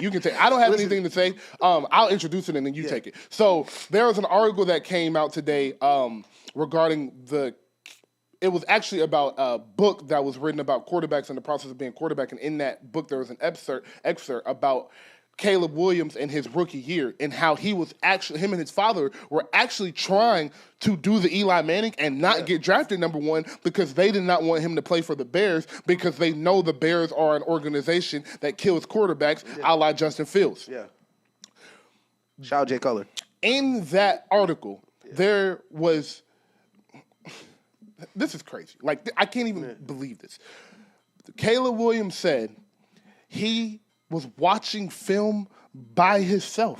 The coaches weren't watching film with him. They didn't teach him to watch him film. They weren't reviewing film. They weren't reviewing film. They weren't teaching him what he was doing wrong. No. They weren't teaching him what to do going forward. He was figuring it out on the fly by himself. Yeah. And if you watch him play, it looked like it. It looked just like it. And then, now that I know that nigga good as fuck. He's so good. Because, you would have thrown Josh Rosen in that bitch.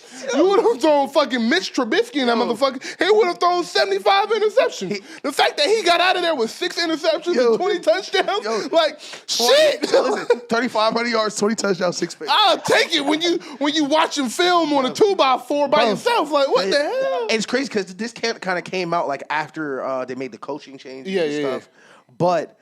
it was I would watch film and I was just watching. He said, I'd call other people, be like, what are y'all watching for? nigga be like, maybe I shouldn't have thrown that, but coach did tell me to throw that. He watching that shit that's a good ass throw, nigga.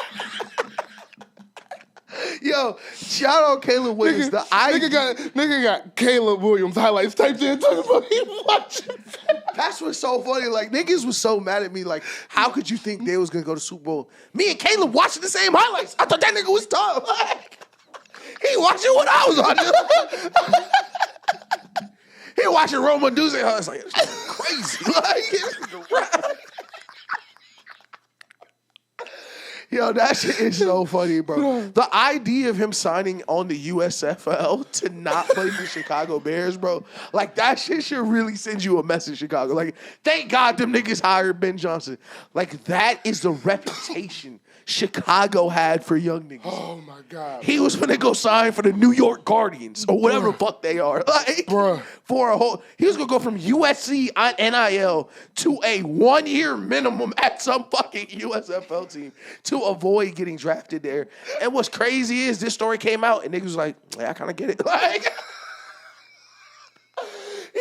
That is what's so funny. If this would have came out week 1, niggas be like, how could he ever? He don't love the game. What a diva. Niggas started seeing it. It was like, kind of. He was on to something. Yeah. He was on to something. It was like Shane Waldron. Nah, I mean. Oh, man, that is fucking insane. Shout out Caleb Williams, man. Yeah, shout out to Caleb. I'm expecting big things for you this year. And after I write that article, I am absolutely rooting for the Bears this year. Not for their organization, for their fans and for Caleb. I need Justin Fields to write a book. I also need Justin Fields to go crazy. I'm excited for the Jets this year. Hell yeah. All right, let's get back to basketball. Denver is finna win, so we gonna OKC Denver Game 7. I'm excited. I wanted OKC to win tonight because I wanted to rest and I wanted them at their best. But I'm a basketball fan. Game 7 always what I want. Listen. All right. Ooh, Game 7. Yeah, that's gonna be crazy. The best player in the world. Hey, the best player in the world can't get beat in 2 consecutive Game 7s. That can't happen. Listen, that can't happen. Best player in the world also can't get second round in 2 years in a row. We got to short about something. Let's that's a good one. Little preview for y'all. Yes, check that out. All right. The last thing where we? Okay, yeah, we're cool. Yeah. The last thing we have to end with that's redundant. But the last thing, Indiana and the Cavs, and then we do got to touch on Joey, Ray Vaughn, and Absol because that's a fact. I love rap music. Yeah, but Indiana and the Cavs, man. Yeah. My first question to you, Ish, this season, this playoff series, 17, 5, 9 assists from Tyrese Halliburton. Yeah. Are you ready to put him and club superstar? Hell no. First of all, listen. Okay. I might have got you to go before you finish the question, but this is let me first shout out to the Indiana Pacers, back-to-back Eastern Conference Finals. Knicks, Pacers Conference Finals, gonna go crazy, have an amazing season. Shout out Rick Carlisle too, because if you don't know, Rick Carlisle was ran out of town in Dallas. Like almost everybody ended up being ran out of town, but really scapegoated, and he's a championship winning coach. Like, great guy. But, of course, to hit Tyrese Halliburton. Real quick, he was the first person to feel that way about Luka, but, you know. Definitely. But I heard it was like the management. Like that was the too. But to Tyrese Halliburton, I think the closeout game, he played amazing. I personally think that was his best game. I know he had a game winner. But just overall, he's played an amazing series, but that's Pascal Siakam team. Only all-star on that team currently. That's his team. Champion. That's his team. But I think Halliburton, I'll be honest with you, it's in a really weird place for me still. Like, I feel like he can be the second best player on the championship team. I feel like he can run your offense to a championship level, and his size allows him to be on defensive lineups that other guards can't, or they'll have to be really good on defense like Steph is. But it is the Cavs. The Cavs do play white people in the playoffs. Shout out Ty Jerome. And of course, it's if you ain't Dallas, get him out the game. We are not in Dallas, brother. Like, you ain't in Dallas, get the motherfuckers out the game in the fourth quarter, okay? Like Ty Jerome, like I forget. I think it was the Raiders podcast. I'm not sure, so I'm not gonna say like it was like, listen, the foot speed for Ty Jerome in the playoffs. Get that nigga out the game. And bro. Before we continue, Jokic is Serbian, bitch. Yeah, literally like that. Like he's not white, he's European. Like Ty Jerome is white. Like the Cavs. Let me preface. The Cavs don't even just have white players. They have white guards. Like usually you get a couple white big men here and there. And if you're a white guard, you got to be really good. Like Alex Crusoe or Christian like, Braun. Or yeah, you got to be real athletic. He is neither. So I think Tyrese Halliburton is a all-star plus. I don't think a superstar. Listen, that is a stretch too far for me. Hey, I think it's 7 superstars in the NBA. You got me fucked up if you think I think Tyrese Halliburton is one of them. But I do want to say, it is going to be so important. The next 5 to 7 years of NBA media is so important. Yeah. Because you might have people like Jeff Teague saying dumb shit like, I want Tyrese Halliburton over SGA. Yeah, which is crazy. You might have people saying dumb shit like Tyrese Halliburton is a superstar. Yeah. Because they don't watch basketball. Right. And I think Tyrese Halliburton is going to become one of those people that people watching the box score and with VORP and think he's better than he is. Yeah. And the people that don't watch him at all that think he's worse than he is. Exactly. You hit it perfect on the head. He is a all-star second option tier player, which is a really fucking good NBA player. Facts. And in my opinion, he is a top 5 point guard in this league. The reason I like Tyrese Halliburton so much is because I like natural point guards. Yeah. Is Tyrese Halliburton, if we said who are the 10 best point guards and then rank them as basketball players, he might not make that list. Right. But if we're ranking the 5 best point guards, the way he runs that Indiana's offense and controls the pace of the games they play in, he is absolutely one of the 5 best point guards and floor journals in this game. And if you don't watch him and understand the intangibles that come with playing with him, you may think that he is not as good as you think he is. And if you only watch the box score and look at all them weird numbers, you may think he's better than he is. Right. But Tyrese Halliburton is very good. He is not overrated. He is a really good player. I think he's the best player on the Indiana Pacers.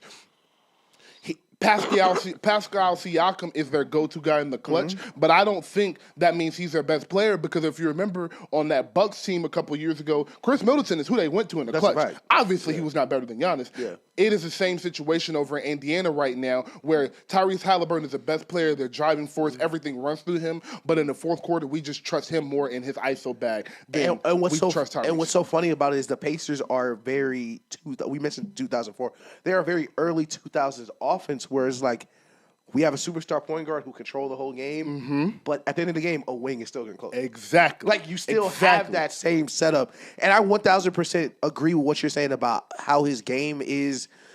Like, and I try to explain this to people who like. Stats are one or two things. Like if you played basketball up to a certain level through a certain competition, I feel, and of course this is all opinion based, but you don't look at stats the same way as somebody who never played, because the entire role of stats is to explain the game to somebody who wasn't there. Yes. That is how I think about it. Yes. It's like you're trying to explain to someone who never saw the game just what happened in the game. These are the stats. These are what happened. But Halliburton's best skill is not a stat. And I know people think assist is a decision-making stat. It's not a decision-making stat. It's a ball. First of all, it's how much you had a ball, who you're passing to, what system you're playing in. But Halliburton's best skill is his decision-making. Yes. Whether it's his pick and roll or I got the ball and I look over and instantly I see 1/2 on 2 matchups I like, and he'll swing the ball and doesn't touch the rest of the play. Exactly. Doesn't get assists, doesn't get a rebound, doesn't get anything from that play, just gets them to the right shot every time. And it's something as simple as I'm on the fast break. Yeah. I got my shooter. I got my big trailing, and I got my shooter trailing behind my big. Right. So I'm going to get to the middle of the court so my big can follow the lane and my shooter can come right behind him. Exactly. It's little things like that just don't show up on the on the stat sheet at all that make him a great decision maker. Yeah. Exactly. And in the playoffs, because he's had great playoff success so far too, conference finals, he is, and you mention this all the time, just you get so many easy buckets. So many easy buckets when you have a pure point guard. Everybody don't got to create for themselves. Everybody don't got to kill. Everybody don't got to eat what they kill. You get so many easy points. You keep Miles Turner involved. You keep Nembhard involved. And is Nembhard the short, light-skinned nigga, right? He's not short, bro. He's 6'5". He's 6'5". He is 6'5"? He's 6'5", man. No way that nigga He's 6'4", 6'5". The nigga with the braids? Yes. No way that nigga. He grew since he played Buster Warrior's ass. Oh, okay. Yes. Okay. If he's growing. Tall as fuck, bro. Okay. If he's growing, damn, that's terrifying. That's terrifying. Because I love Tyrese Halliburton, bottom of my heart. That nigga Nembhard got some Derek White devil magic in him. Yep. That nigga is one of them Jamal Murray like type niggas. Yep. That's like, I'm not playing for real till it's time to play for real. He's one of, every time he catch it and the shot matter, you just think it's good. Type shit. You just think it'd be bad shots too. Or it'd be shots just like, yo, this is the scouting report on him all year. It's like, okay, well in the playoffs he shoots that. So maybe you should slide over and put a hand up. But just for Tyrese Halliburton, I feel like what you said is perfect. He's all-star, mid-all-star, can be the 2, but I don't think he can be like if they get to the finals, I don't. No. Agreed. Yeah. All right, so we have about the same. I think we have the proper rating of him, and I want to just say again, he is great. Yeah. So that brings me to the totality of Indiana. They are 28-9 since the All-Star break. Crazy. Let's say that again. Yeah. 28-9 and since February. And from January 1st. They've been the best team in the league. Yes, yes. I believe they're like 42-14 or so, 42-16 since the All-Star break. That includes the playoffs. I mean, since January 1st. Yeah. That being said, what chance do you give them to? We're gonna just stay with the Knicks. Yeah. What chance do you give them to beat the Knicks in the Eastern Conference Finals? I'm gonna go 30%. Okay. I'm gonna go 30%, and that's gonna sound low, but it's actually super high. Yeah. Like they got a 30% chance of winning, but I feel like the Knicks were built to beat Boston. Yes. And I feel like the Pacers are a branch of that Boston tree, kind of. Okay. Pace and space. We're gonna push. We're gonna run. We're gonna get a lot of shots. That's a great point. And I feel like the Knicks are built to chase Tyrese Halliburton. Okay. They are built to have Mikal Bridges, OG Anunoby, everybody chase Halliburton and play team collapse defense the way they want to. That you'll have to stop Indiana. And I feel like, especially this Celtics Knicks series has been so weird because everybody's like, man, Boston's shooting so bad. Like the Knicks offense has not put out one of them games yet. No, and they were one of those teams all year that was like firepower everywhere. You would think that the Boston was just a much better three-point shooting team than them. Yeah, literally. They were not. Yeah, Mikal Bridges and OG is just shooting like shit. They were both at 38%, 38.6, and 38.5. Yeah, they were both shooting like shit. Like, I feel like the Knicks, and it really depends how this series, like the Celtics series is. Like, if the Knicks catch fire game 6 and everyone breaks out and OG has that good game and Mikal has that good game, I feel like it could carry over, and I think they could beat the Pacers in 5 or 6. I don't think it's a scenario where the Pacers like win a series short. All right, let me read off something to you. Game 1, 112. Game 2, 119. Game 3, 126. Game 4, 109. Game 5, 105. Damn. Those are the Cleveland Cavaliers' point totals. An injured, battered, beat down, tired Cleveland team. Those are their point totals from this round. Why I say that is the Knicks' offense has played 2 very tough defenses. Yeah, stingy. Compared to what they're about to see with Indiana, Indiana's a cupcake defense for me. Facts. That is when the offensive barrage is going to come from the Knicks, and I think that favors the Knicks. Yeah. What's going to be important in this series is exactly what I said Tyrese Halliburton's best quality is. Run them niggas up and down the court. Because they only play 6-7. Exactly. They only go 6-7 deep. You got to control the pace. Control the pace. If Tyrese is able to control the pace, we're able to get to the fourth quarter, and Pascal can just be a little bit better in a couple moments than Jalen Brunson in 4 of the 7. That's all you need, 4 to 7 games. Then they can win the series. I'm at about 40%. I think it's really close because there's not a Steph Curry in this series. There's not a LeBron in this series. Right. There's not a KD in this series. Jalen Brunson is really good. He's just not on that level. So he doesn't scare you enough to say there's no fucking way they can win this series. So the Knicks are the better team. So I give them 60%. I go Indiana 40. I completely agree. And the X factor for this series probably would be Jalen Brunson, since he's the best point guard. No, I think an actual X factor for this series is going to be Karl Anthony Towns. Mm-hmm. Are you better than Pascal Siakam? Yeah. That's the question. That's literally just the question. If you're going to play better than Pascal Siakam for this series, you're going to win the series. There's no way they don't win. And if you're not going to play better than him, you're going to lose the series. Period. That's just how it's going to go. Yes. Like, if they're going to need Karl Anthony Towns to play, like, when I think Pascal Siakam, Karl Anthony Towns, I don't see that they are comparable. Mm-hmm. But when you look at accomplishments, playoff performance, playoff scoring, Pascal does have an argument, so you're going to have to meet him in there. Agreed. Yeah. And lastly, where does Cleveland go, bro? Donovan Mitchell this playoff was 29-4-4. He was incredible, had a couple 40-point games, was great. And Donovan Mitchell has been in the playoffs every year since his rookie season 7 years ago and has not made a conference finals. Yeah. Like, I said this year. What did I say this year? I said Donovan Mitchell has to raise his play to a top 5, top 7 player. Mm-hmm. And this year, I don't think he's able to do that. Yeah. And this type of NBA, I don't think, like, I love volume shooters, but I love volume shooters that know when to stop fucking shooting. Like, sometimes he just shoots them out of games. Yeah. And I'm okay with that if you get Giannis. Mm-hmm. I'm okay with if you're shooting 25 shots and you got Giannis getting offensive rebounds and somebody like that next to you. Yeah. But when you're the best player on the team, you got to get the best shot available every possession in the fourth quarter, and he just doesn't do that. So what are you doing if you're Cleveland? Damn, Adam Silver, I gave you so much props earlier. If you're still watching this, you're not going to like this part, but it's time to go west. I'm not gonna lie. Like, listen, Donovan Mitchell has been, like you said, he's been in the league. It's almost been a decade. That's how old we are. He's almost been in the league a decade. Like, Donovan Mitchell is a veteran in the playoffs right now. But he's never been under 28, 29 points. I'm gonna see how shit shake out. It's a long summer, but if Giannis get moved early summer, I'm calling Houston. I'm calling.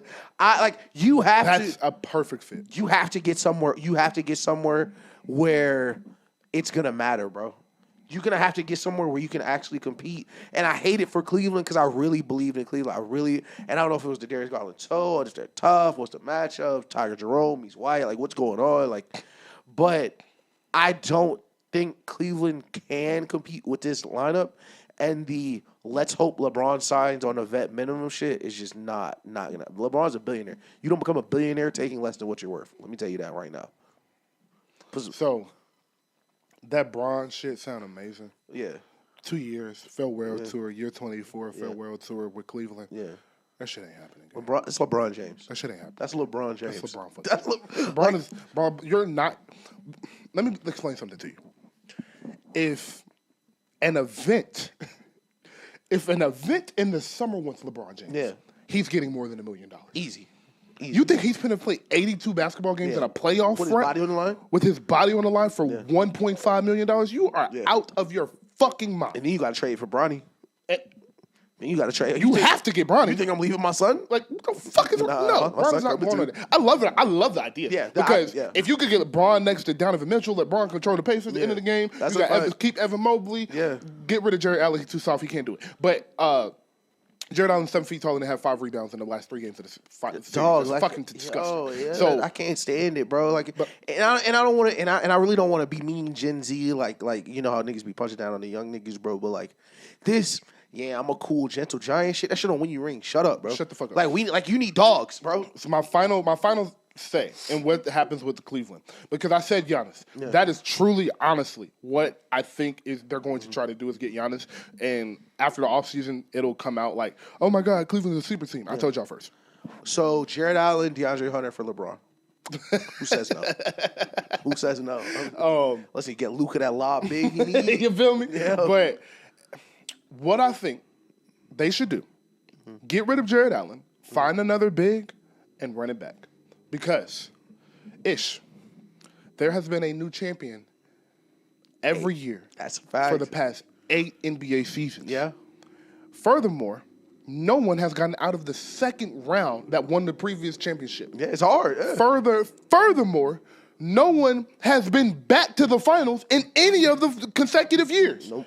The Bucks have not been back. Nope. The Warriors have not been back. Nope. Denver has not been back. Yeah. And the Celtics have not been back. Yep. And the Lakers have not been back. Toronto has not been back. Mm-hmm.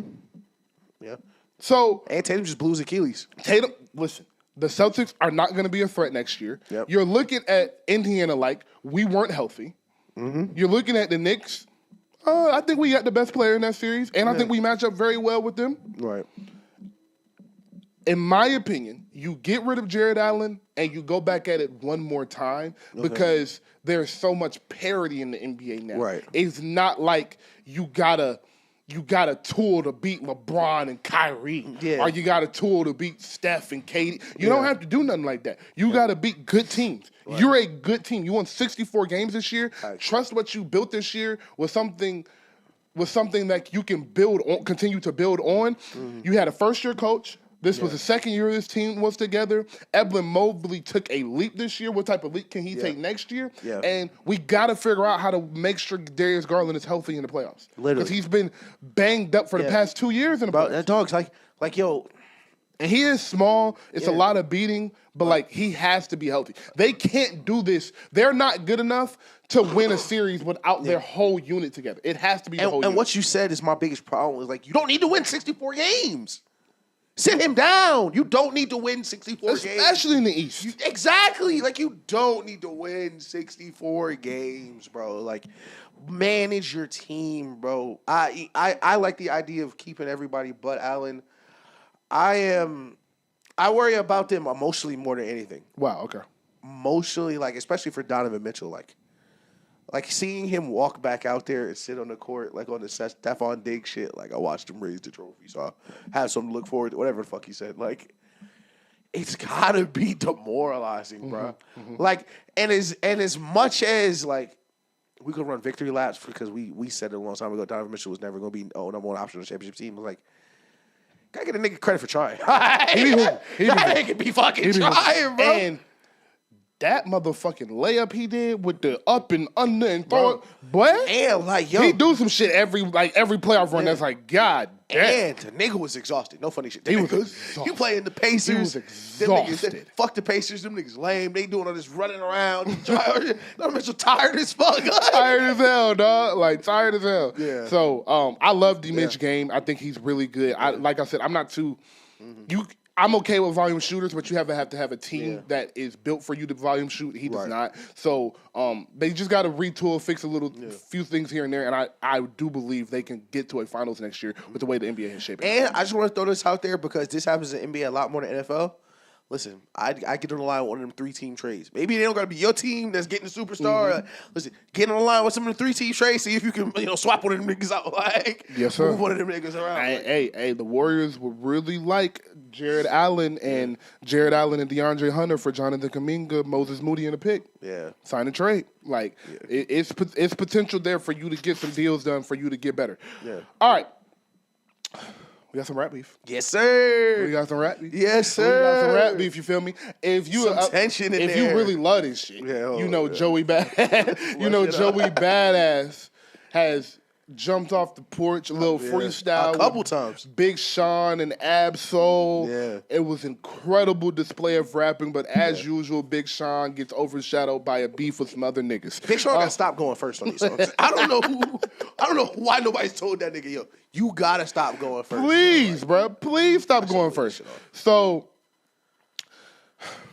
Joey Badass drops a freestyle, throws some shots at Ray Vaughn, throws some shots at Ab-Soul, at Kendrick, getting nice. Yeah. Ray Vaughn clearly was ready. Yeah. No, they've been going back and forth for a minute.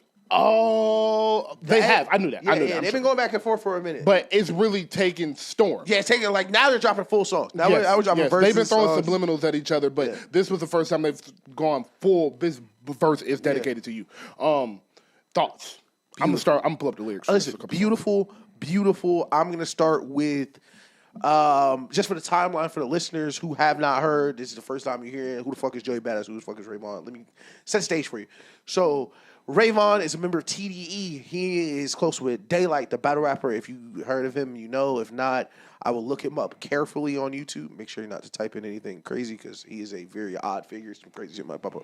But oh, there we go. Joey Badass dropped a song called "The Ruler's Back." Shout out Hov. If you're a New York nigga, you understand the context of that. Basically, he was like, "I'm tired of y'all talk about the West Coast like this. All y'all niggas eating dick, all that da da da da da." And niggas on the West Coast did not like it. Ray Vaughn responded. Daylight kind of hinted at responding, and they've been kind of going back and forth. Now, this Red Bull freestyle, which featured Big Sean, featured Ab-Soul, featured Joey, was the gasoline on the flame. Yep. So before this, Ray Vaughn did a little freestyle on the radio. That's how rap beef used to work. He used to go on radio freestyles and dissing. Shout out to Flex. And he did that, but Joey kicked it up another level, and I love Joey for, personally, just Joey's such a great rapper. But the attitude, the swag, it is very New York. He is wearing the Pelly. And to his credit, he was talking that shit on there. He was absolutely talking that shit on there. Cook Daylight for most of it. That's probably kind of the craziest part. Cook Daylight, real light work. I'm really excited to see what Daylight says back. But not even 48 hours later, Ray Vaughn back on his ass. So let me ask. So now that we set the scene, let me ask: who do you think is up? Do we think anybody is up? At this point, Joey Badass has mentioned Kendrick 3 times in some sort of way. Do you think Kendrick ever says something back, or what do you think is what do you think is next? No, Kendrick's not saying anything. Kendrick is on tour in a stadium performing for 60,000 people every single night. Kendrick is not worried about Joey Badass, and nor should he be. But Joey Badass is doing the right thing by continuously trying to shout him out and trying to get him to mention doing the right thing. Right. Right now, Joey got a slight edge for me. Okay. I saw some people saying Ray Vaughn's song was not good, and I don't know what the fuck y'all was talking about. That nigga gassed that shit. Nah, the Thug line is crazy. Bro, like, what are we talking about? The baby teeth shit. What are we fucking talking about? But Joey Badass, and if you see me on my phone, I'm sorry, I'm looking up lyrics. But Joey Badass just is kind of not fair right now. Yeah. Just sometimes... And you were speaking to this, and I was acting like I didn't know what you were talking about because I was trying to win the debate. But when we was talking about Reincarnated and Kendrick Lamar and J. Cole, and you were talking about how Kendrick is a better rapper than J. Cole, and you weren't really speaking to the lyrics. You were saying, like, he is at the art of rapping. Yeah. He is better than J. Cole. Yeah. And let me break that down for you guys that are just, like, casual music fans. Right. You guys like certain songs and you don't know why, but it's because of how an artist says a word. Yeah. Let's take one of the most popular call and responses right now in A minor. Right. if Kendrick says that in the wrong tone, you're like, why did That's some he weird say shit. that? That's some weird shit. Why did, yeah. Trying to take a score. It's probably a minor. Exactly. Just like nobody's jacking that. Exactly. Like nobody's saying that in the club. If you say it in the wrong way, if you don't say it cool enough, you don't say it smooth enough, it's not gonna come out right.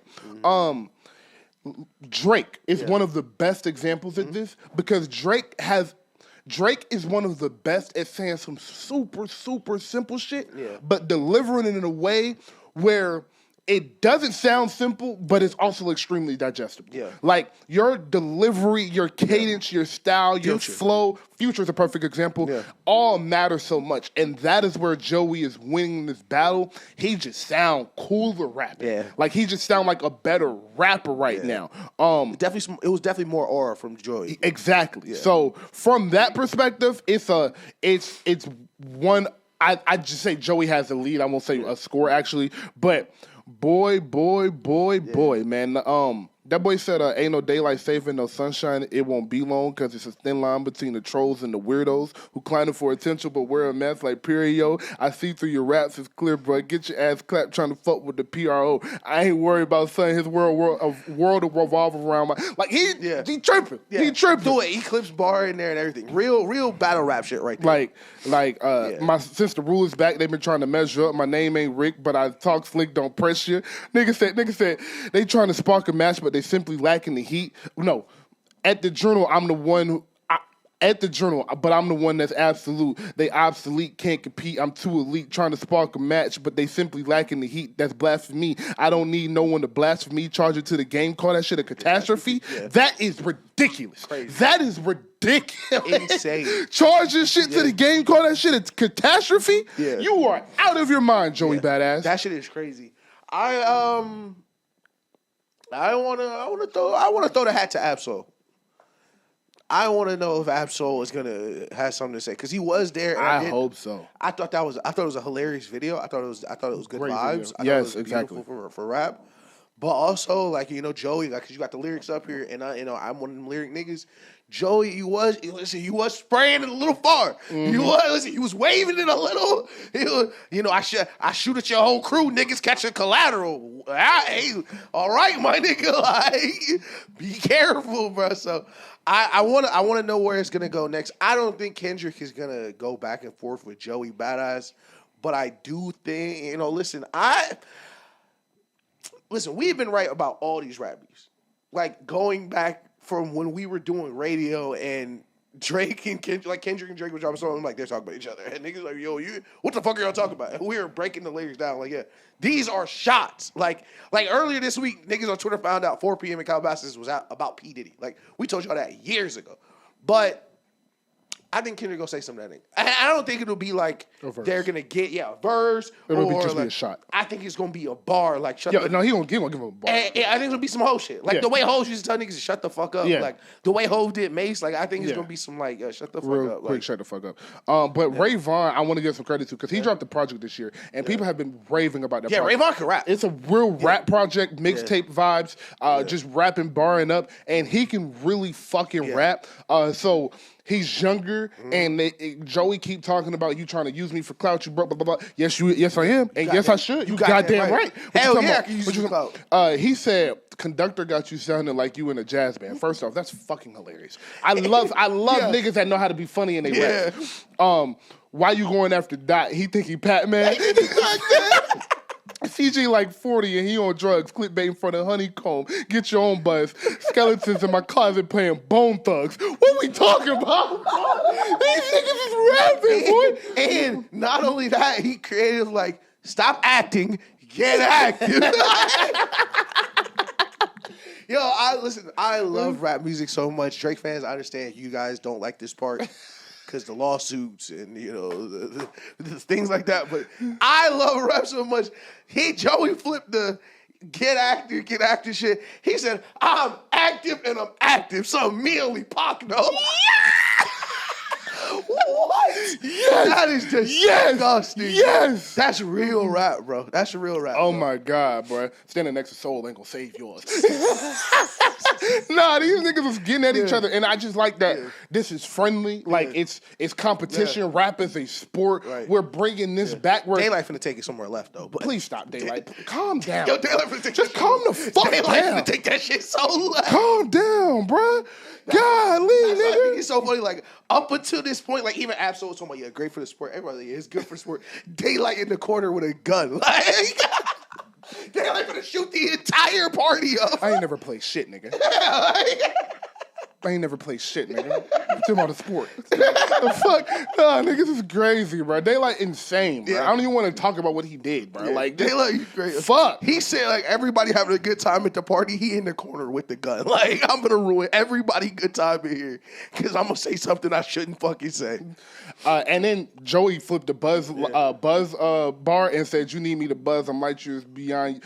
You need me to buzz. I'm light years beyond Ray. Want me to engage? So you mentioned my fiance. Clearly, I ain't scared to get a ring. But I mean, even Javante had to fight a couple bums to bow to the king. like That shit is so what? crazy. What? Yeah, no. So I love it. Shout out Joey. I really like these disses. Like I said, Joey just got it up for me because he just sound cooler and he delivering it better. But they both been crazy. And I almost forgot because he has mentioned Kendrick, but he also mentioned your boy from the Ville, North Carolina's home. It's a boy, J. Cole. Do you think, and because we talked about this before, that niggas was going to keep mentioning J. Cole until he pick one and nuke somebody? Do you think J. Cole responds? No. J. Cole is not responding to nobody. J. Cole working on a fall off, and it's a boy, and he's somewhere with an iPhone and wire headphones. That's a fact. Doing some nerd shit. J. Cole ain't responding to nobody. J. Cole gonna throw a shot to the entire industry. Yeah. So that's what I'm expecting on the fall, whatever album he drop next, because I think J. Cole... That'll be hard.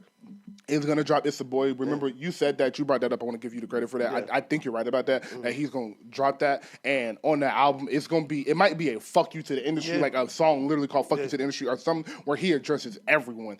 And that shit would be tough. He'll throw it straight. But J. Cole, like, isn't that Kendrick back? Like, J. Cole shouldn't battle with nobody but Kendrick, Drake, and Future, and all four of them niggas should feel the same. I think J. Cole's gonna get on. I think he's gonna be like one of the first couple of verses. I don't even think he do it. I think he's doing the whole verse, like basically saying like, "Yo, Kendrick, my man's, I smoke any of you niggas if I need to." Stop like playing. Kendrick, my friend. Like y'all niggas are not my friend. And like, then if somebody jumps out after that, I think he will go. Yeah. But I don't think I think he's gonna address like, yo, please stop playing me. I hear y'all. Please stop fucking playing with me. I will kill you niggas. Yeah. And he gonna say it in a cool way though. Yeah, he gonna say it sound way cooler than what I just said. He gonna say shit so cool. Like, and it's gonna be on the beat he made. But yeah, bro. This has been. I like Conductor getting it straight too. I like that too. I love it. I think I sound like a jazz band. In my mind, Conductor's like the evil alchemist. I like that they're on opposite sides. Type shit. I love that shit. I love that shit.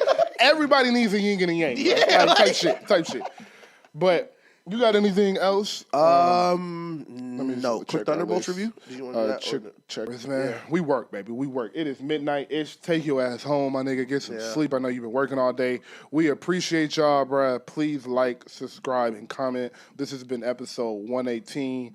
In the world full of hate, let your light be love. In the industry full of copycats, we are some one-on-ones. Show about nothing.